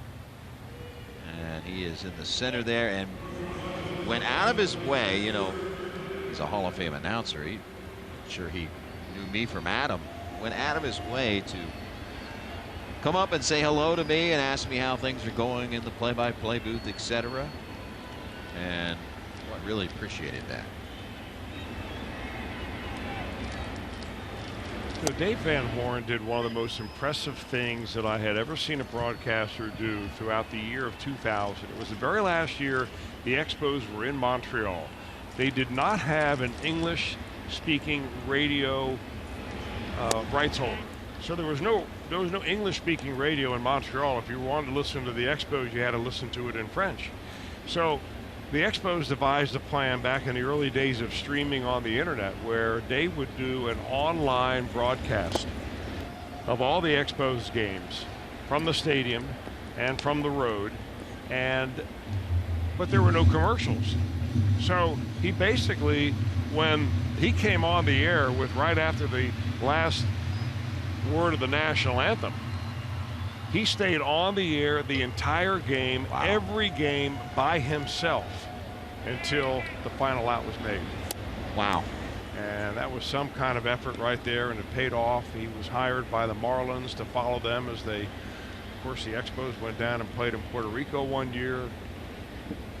And he was hired by the Marlins subsequent to that. And here he is in his 18th season with the Marlins, retiring after this season.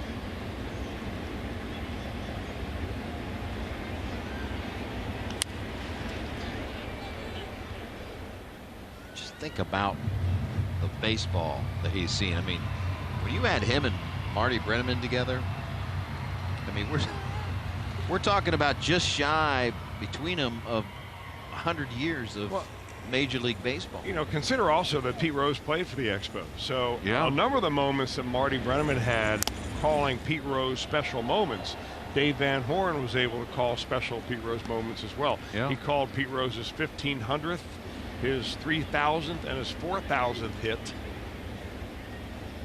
He had record-breaking strikeout calls of Nolan Ryan and Steve Carlton. Andre Dawson once hit 2 home runs in 1 inning. He was there for that. And of course, he was there for the 2003 Marlins World Series Championship.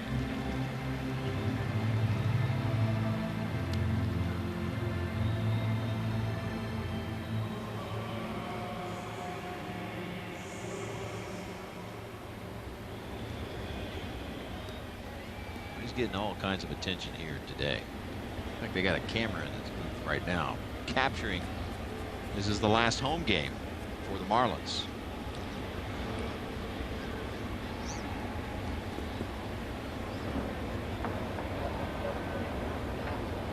And there it is. Right over the shoulder of a Hall of Fame announcer.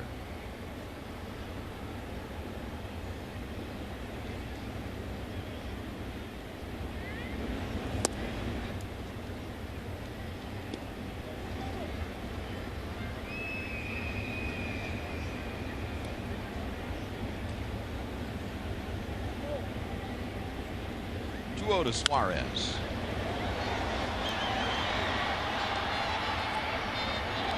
As you enjoy a Miller Lite, look forward to the Hold True moment later in today's game.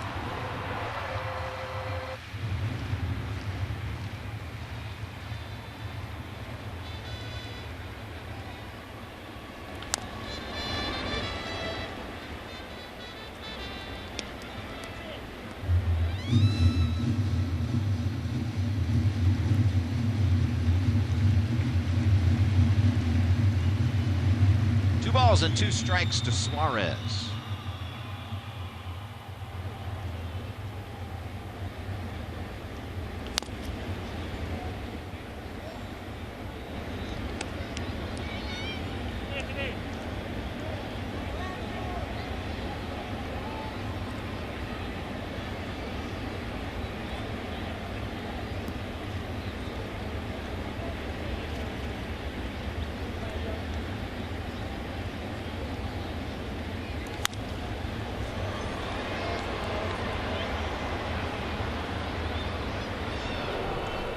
go easily in the 6th.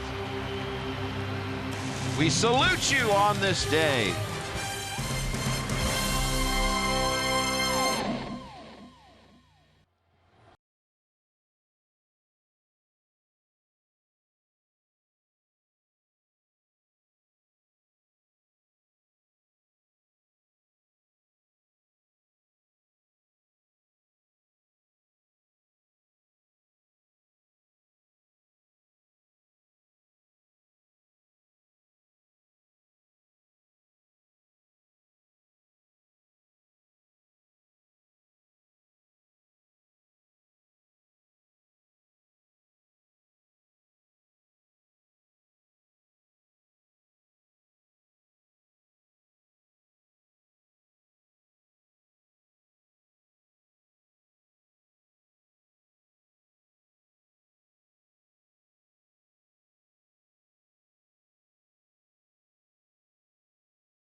Seats event coming up Saturday, October 6th. Step up to the plate, hit a home run, and get your 2019 season tickets for free. For additional information, call 513-765-7500 or visit Reds.com/swing. Rules and restrictions apply.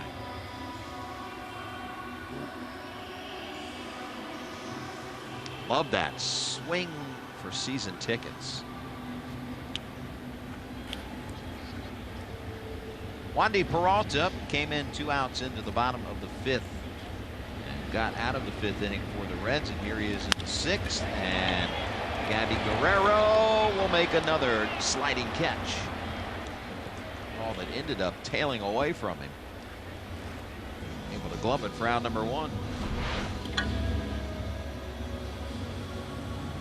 Playing shallow anyway is Guerrero, and comes right on in. Second time he's come in to make a sliding catch and keep that glove off to his side so you don't roll over on it.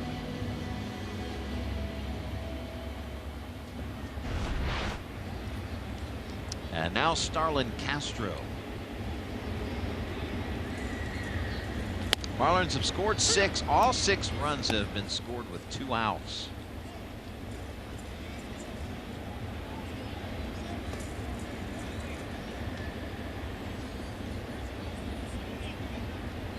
Won game 1 of this 4-game set 4-2.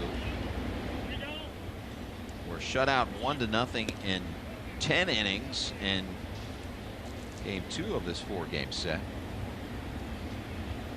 And came within 1 swing of the bat of Gabby Guerrero, being shut out here last night and are being shut out 6-0 today.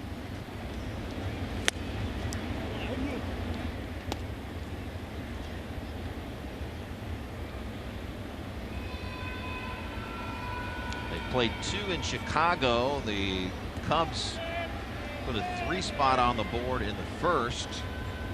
And Kyle Schwarber, pride of Middletown, has since added a home run. They lead White Sox 4-0.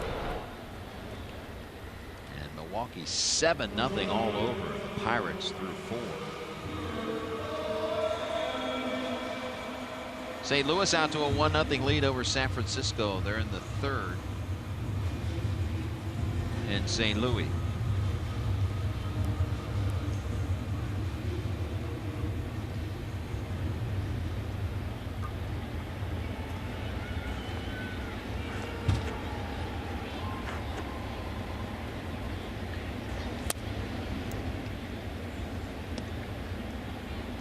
get on a plane and finally head back home after this long 3-city trip. 10-gamer.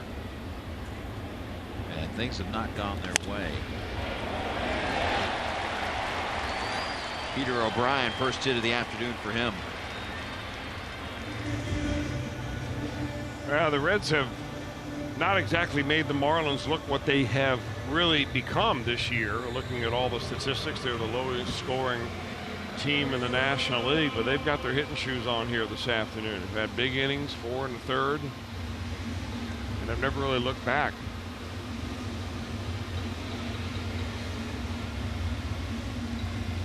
A good afternoon for Brian Anderson so far. Guess what adds insult to injury here is that, you know, most of the important folks who are in the baseball operations department have accompanied the Reds here on this leg of the road trip. Dick Williams, Nick Kroll, Buddy Bell and company. Do a little extra evaluation, consultation.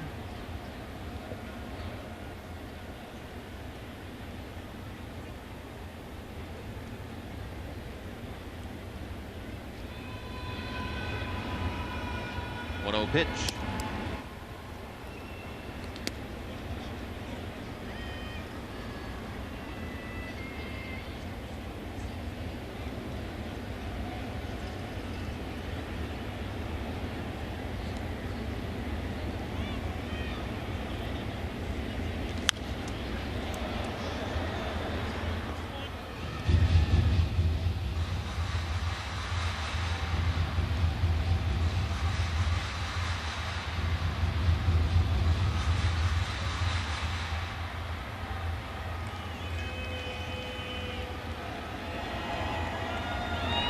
Over and had O'Brien leaning, but not sure Barnhart was ready for that throw.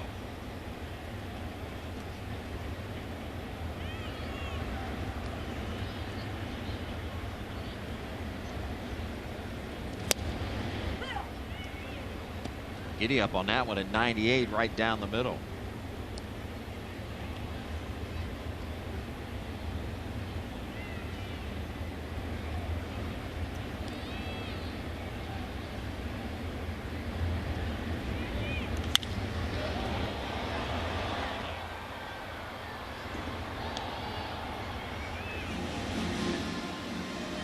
There is the general manager of the Reds, screen right, Nick Kroll, senior advisor and former president of baseball operations, Walt Jocketty on the left.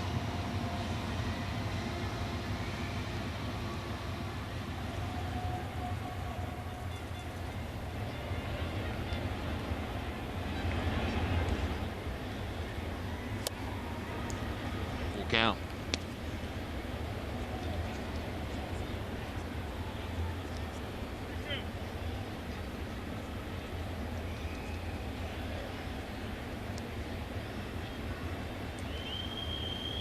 Payoff pitch. Center field, base hit. Marlins trying to do it again with 2 outs. Well, that is the 14th hit of the afternoon for the Marlins. They are just getting it all done in one day here.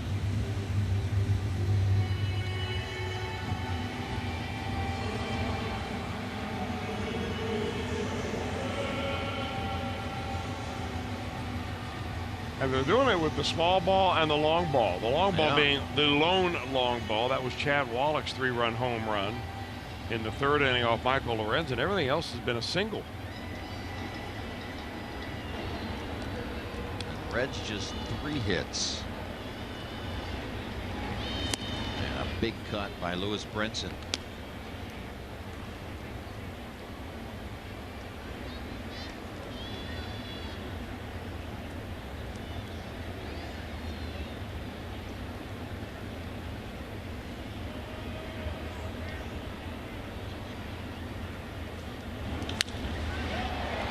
Slice to right. Irvin giving chase, and ouch. Pretty good effort.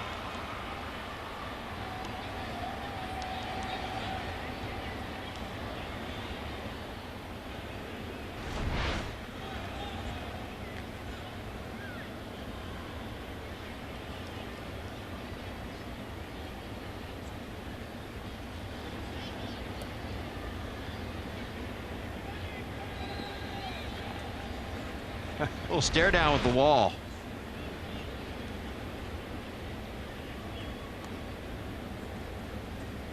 Isn't that where they send right fielders for timeout? I don't know. I'll let you discuss that with Phillip after the game. Left the mark. Little eye black. That's called a face plant right there.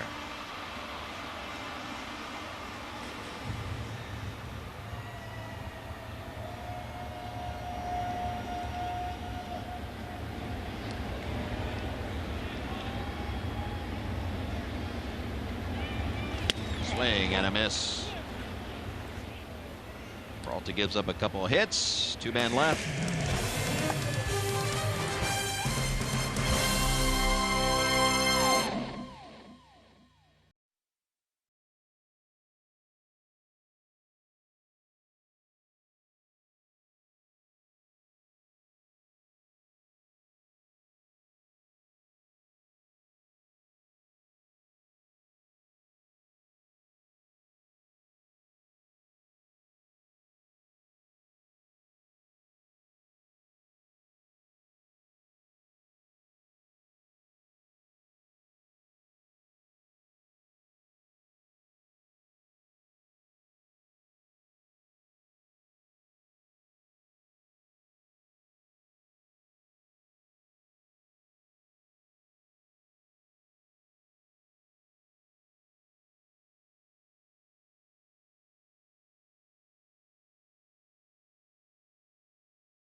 Fox will be the new network home of Thursday Night Football, and the schedule this year is loaded. One huge can't-miss matchup after another. And it kicks off in just 4 days. Vikings and Rams. Good football teams there. Thursday Night Football on Fox. Now it's a game. On to the 7th we go for Marlins Park in Miami. Final road game of the season for the Reds, and we'll try to climb out of what is a 6-0 hole. And have managed only 3 hits off of Trevor Richards, who has been outstanding here this afternoon.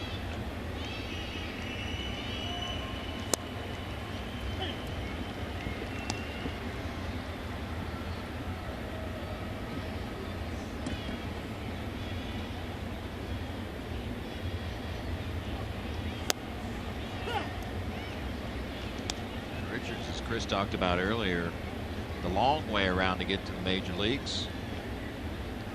Division II college, not drafted.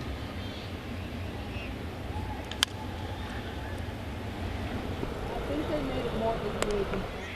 And like many minor leaguers, spent the past few off seasons working on some non-baseball jobs. You know all about this, Chris Welsh. She was a substitute teacher back home in Illinois. And he went from being a substitute teacher in a matter of months, towing the slab at Dodger Stadium against Clayton Kershaw. That's amazing. And from what I understand, that game happened on what, April the 28th, and he ended up outdueling Kershaw in that ball game. Struck out 10 in fewer than 5 innings. He sure did. Richards. He's getting some pretty good defense here behind him now. Long throw by Anderson and a quick 2 outs in the 7th.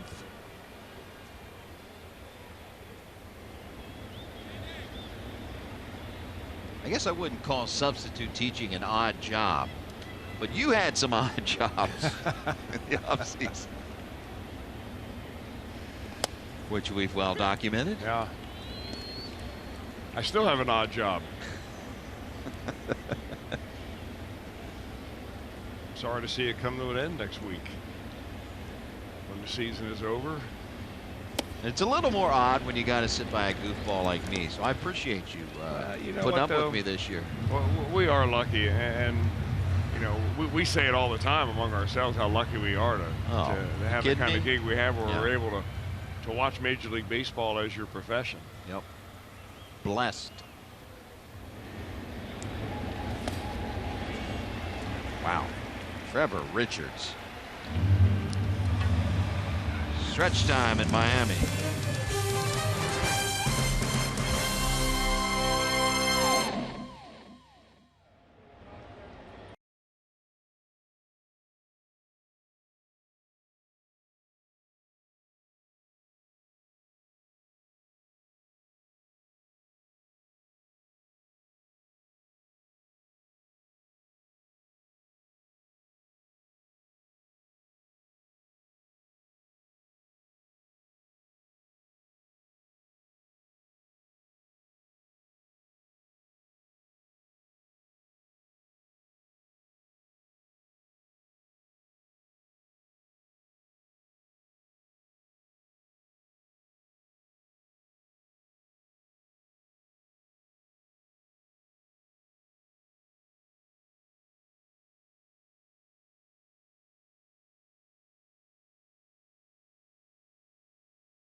Cincinnati Reds baseball on Fox Sports Ohio has been brought to you by Geico. 15 minutes could save you 15% or more on car insurance. And by Toyota. Over 30 offers. Visit buyatoyota.com. Toyota. Let's go places.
Bottom of the 7th from Miami, and fourth pitcher of the afternoon for the Reds.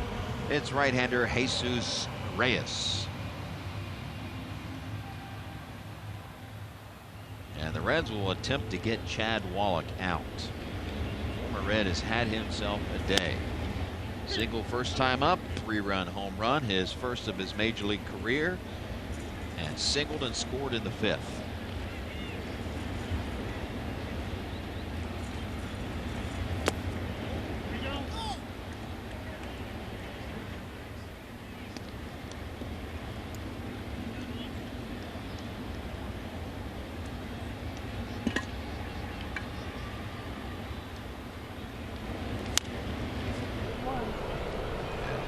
to get him out here, and they do.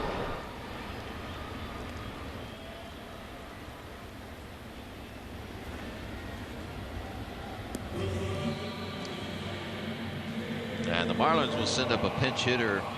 It's Miguel Rojas, so that'll spell the end of the day for Trevor Richards, who pitches 7 scoreless innings.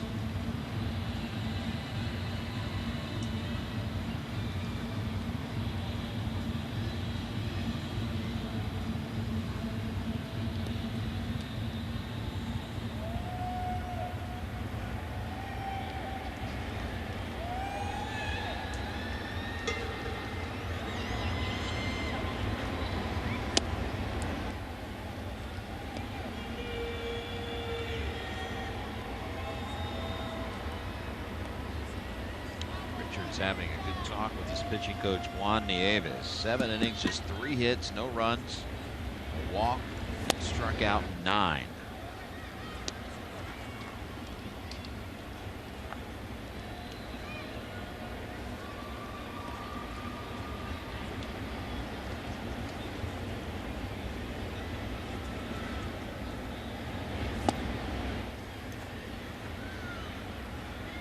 Nice little action on that fastball from Jesus Reyes. He's got a good arm. The Reds did not sign him. He was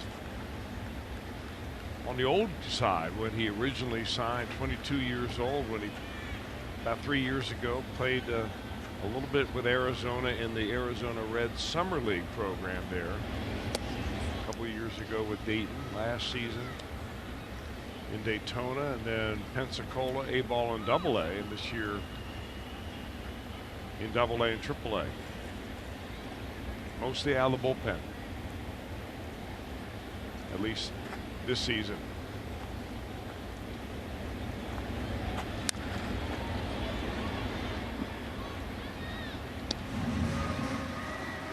Two and two to Rojas.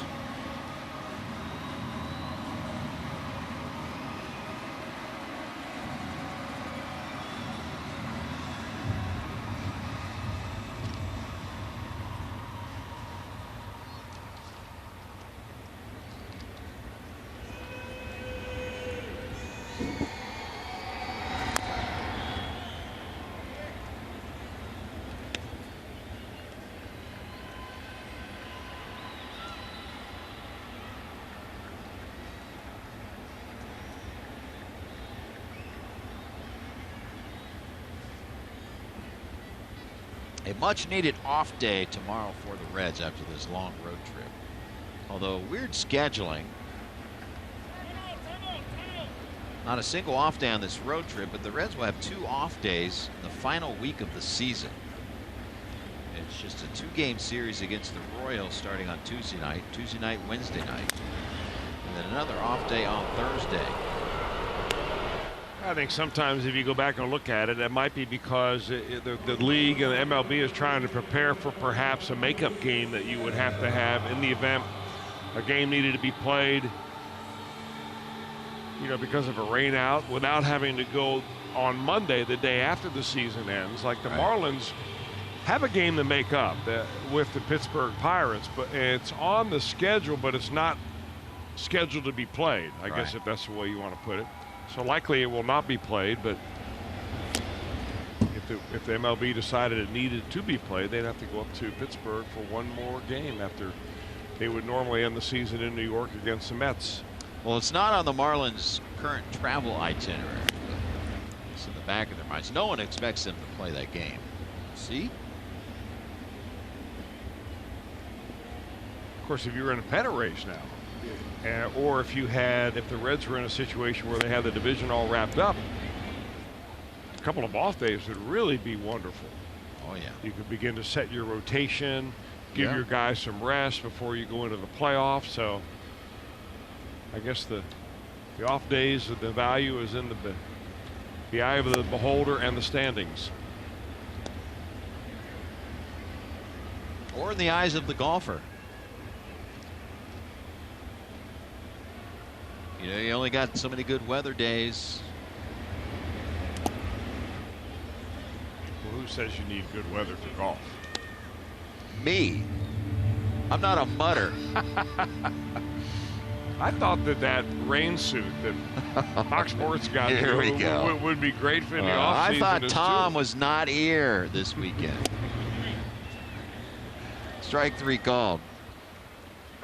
It's a 1-2-3 inning for Reyes.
Brian, thank you very much. Thank you, thank you, thank you. Miguel Rojas stays in the game. He's at first base. New pitcher for the Marlins, right-hander Tyler Kinley. Tyler, hard-throwing Kinley, young man that reaches 99 to 100 miles an hour somewhat routinely, but not always sure where it's going. Was picked up in the offseason by the Twins as a Rule 5 draftee. And after he got blasted for an earned run average of about 24 through the first 4 or 5 outings as in a Twins uniform, they returned him to the Marlins. And he went down to the minor leagues and spent just about all season down there, recalled in September, and has had a very good experience here in September for the Marlins.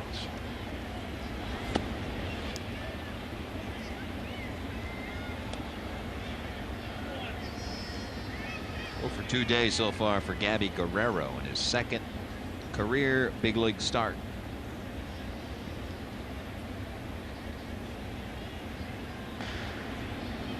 The Marlins AAA franchise is in New Orleans. And I guess that makes some sense, really. I mean, if you're going to be ready for South Beach, Bourbon Street would be a pretty good place to do a little rehearsing. Speaking from experience.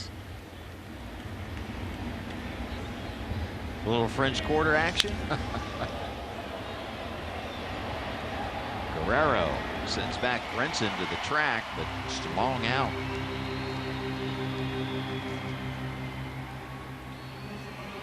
We put a capper on each and every Reds game with the Immortal Reds Live, the post-game edition. Brian Gieseslaw, Sam LeCure standing by for that. Presented by Performance Kings Honda. And Dilson Herrera bat for the Reds.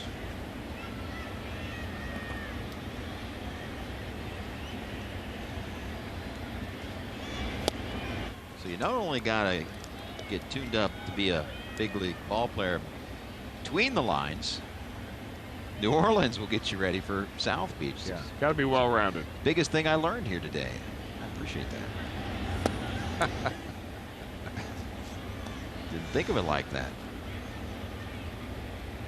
But you know, you still think like a ball player, Chris Welsh. I like it. I like it.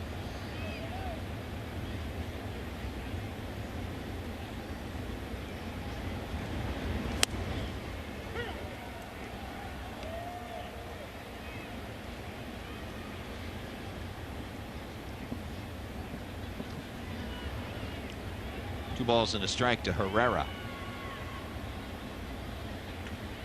Of course, after this, after this year is finished, Jim, and we convene again down in Goodyear, Arizona, talking about the 2019 team, you know, we'll be talking about Dilson Herrera, and I guess the big notice for Herrera is that he will be out of options at the end of spring training next year, so the Reds are going to have to make a decision whether he's worth keeping on the big league team or basically letting go or putting on the waiver wire. I'm not so sure that they played him enough to know where he fits in. Yeah. He's played a little bit of left field. He has not had a chance to play very much at second base, obviously, with Scooter Gennett having the kind of year he's had.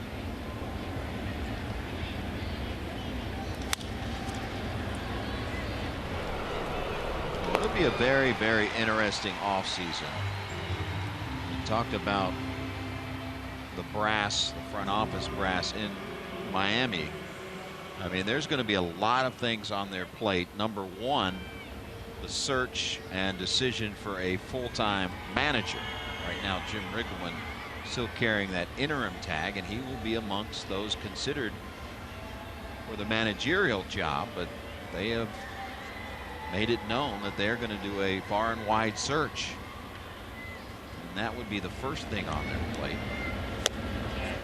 And of course, you can't really get started on that in earnest. You can begin to interview people that are on your list that may not be affiliated with a big league team right now. And if you're interested in any people who are affiliated with big league teams that are in postseason, you're going to have to wait until that team is eliminated before you can make a phone call or schedule an interview. I imagine on that list will be people that are currently coaching, maybe were managing this year, who knows, and people maybe not even coaching or managing at all this year. Yep.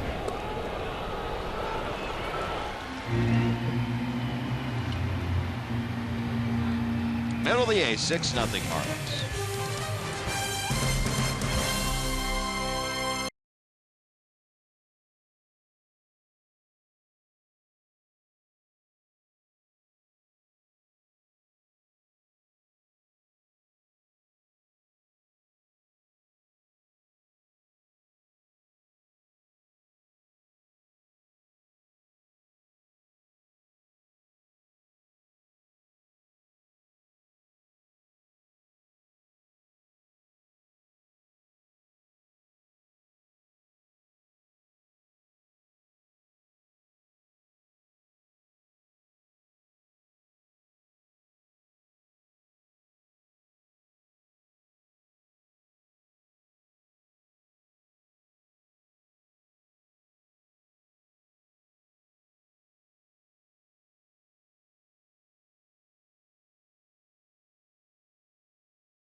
Enjoy the Reds for Fan Appreciation Day presented by Ace Hardware. Special prizes are going to be given out throughout the game from Frisch's, Montgomery Inn, La Rosa's, Dunkin' Donuts, a big old yummy on all those. You can see the Reds take on the Pirates for as low as $12. Visit Reds.com for tickets. Postcard entries are accepted. Jared Hughes getting some work here in the bottom of the 8th.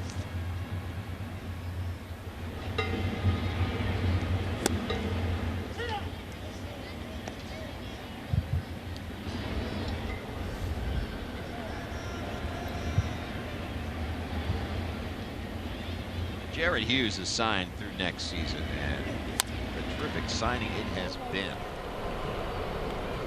along with Hernandez. So they'll be able to build on that nucleus with Iglesias at the back end of a pin. And President of Baseball Operations Dick Williams has come out and said publicly to the media that they're going to have some off-season money to spend, and they're going to be looking for some pitching outside of the organization.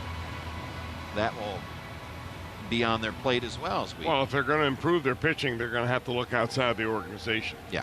Because we've seen what they have to offer so far this year. Of all the pitchers, I think, what is it, number 32 or 33 we've seen toe the mound, different pitchers for the Reds this year. So we've seen a sampling of what's out there. You look at the pitchers that will be available by a free agent, and not a class that will jump out at you. So perhaps even some trade talks. Yeah, that's in the true. offseason. And it also complicates the fact that the Reds are not the only team out there that have been saving up to spend money in 2019. Right. Even as good a season as they've had this year, the Atlanta Braves say they've got money for next year. The Philadelphia Phillies say they've got money for next year. The Nationals will have some money with some of the ball players that they have becoming free agents. So it's not like you're the only one hitting the market and can set your price. Right. Well, you can add payroll via the trade,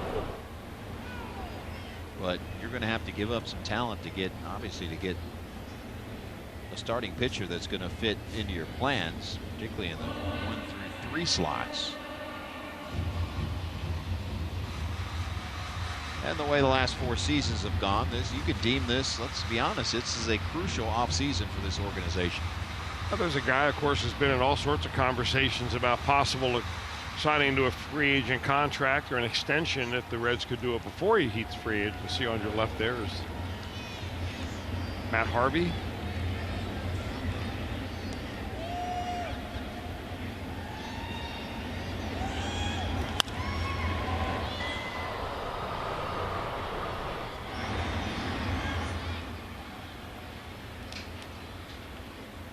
Time now for our cricket smile play. The guy that just gloved it right there gave us a smile a couple of times, and that's the defense by Guerrero. Got a late start on that one. Nice sliding catch. And backed it up on Austin Dean.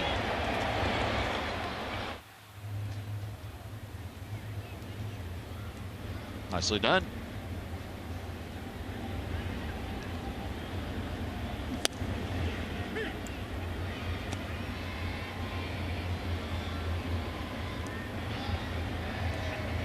For 3 day for Starlin Castro.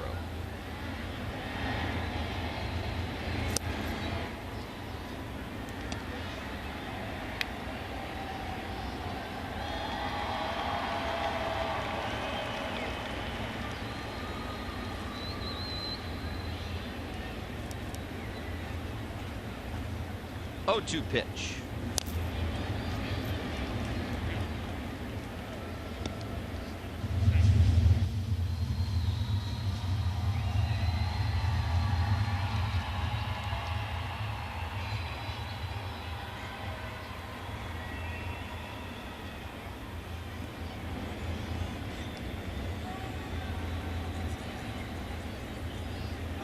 Got him. Nope. Couldn't hold on. Casale, do it again.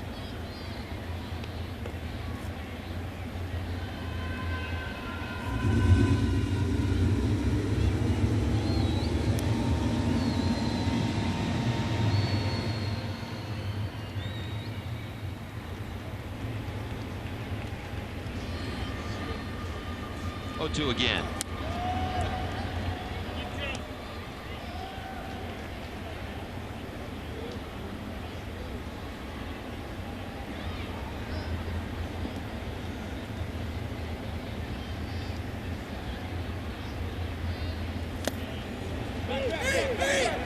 here. Casale finds it late, but completes the strikeout. 2-3.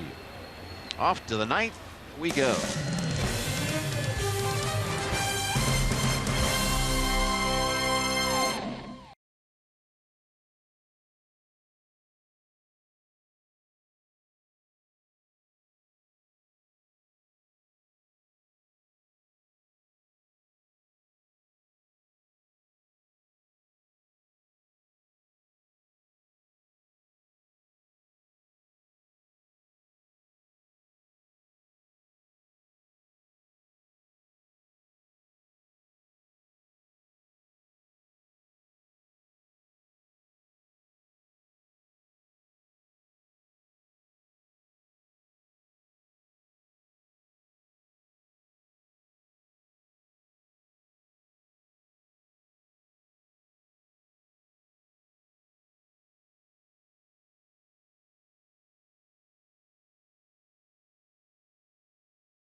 Game here on Fox Sports Ohio for Reds Live, the pregame show brought to you by Ray St. Clair Roofing.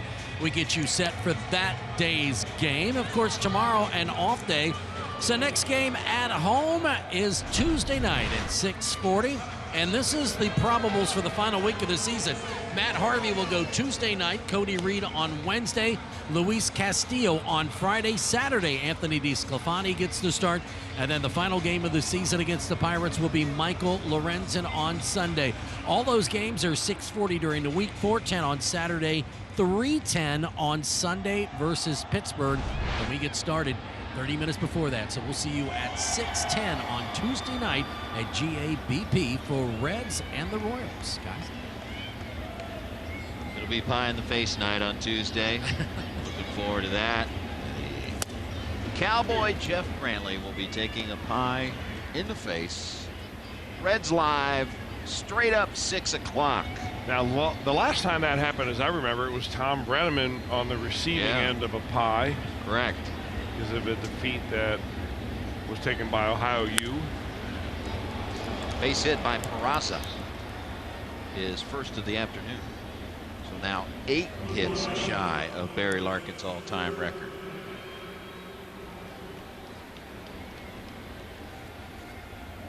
It's a good thing Cowboy will be working on the radio side that night, because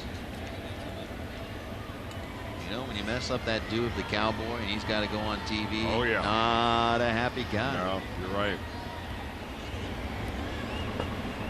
So we'll do it about near the top of the show, so he'll have enough time to get all gussied up. You better have protection for those alligator skin Cowboy for the boots and the dew as well. I'm convinced the Cowboy got into some of Marty's old stash. Whatever Marty used on his hair back in the day so it wouldn't move, even if he stuck his head out of the window during a hurricane. He's got the wind tunnel tested hairdo. And I think the Cowboys got the same compound. So we'll find out for sure on Tuesday. Well, there's no way around it when you take, and there he is.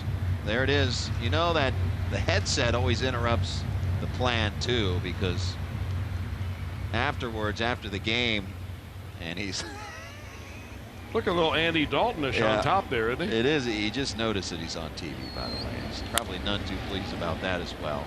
None too pleased. He knows why too. It's because his Mississippi State team lost to Kentucky, and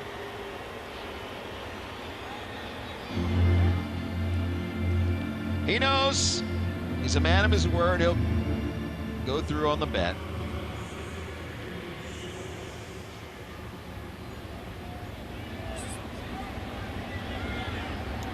We're going to go with just the whipped cream pie.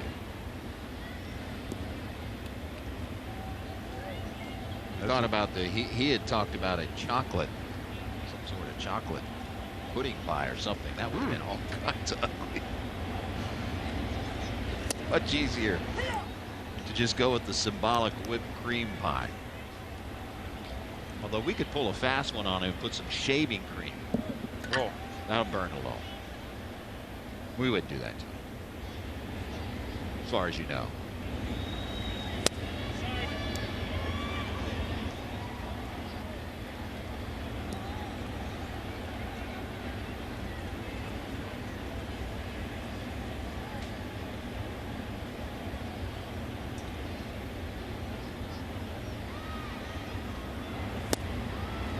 Just under the knees to Suarez from Drew Ruzinski.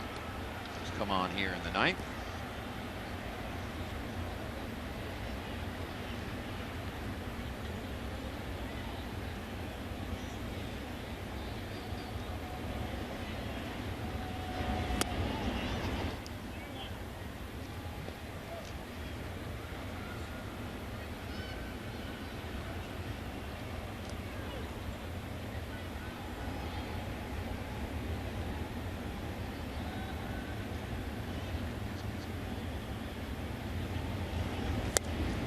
And strike called.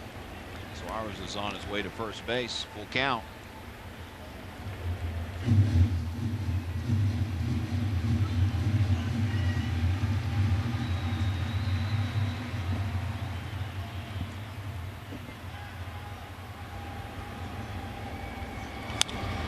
And this might do it. A double play to end it. And the Reds are shut out again. The 5th time on this road trip and the 14th time this season. 6-0 your final score. We'll be back with more here in a moment.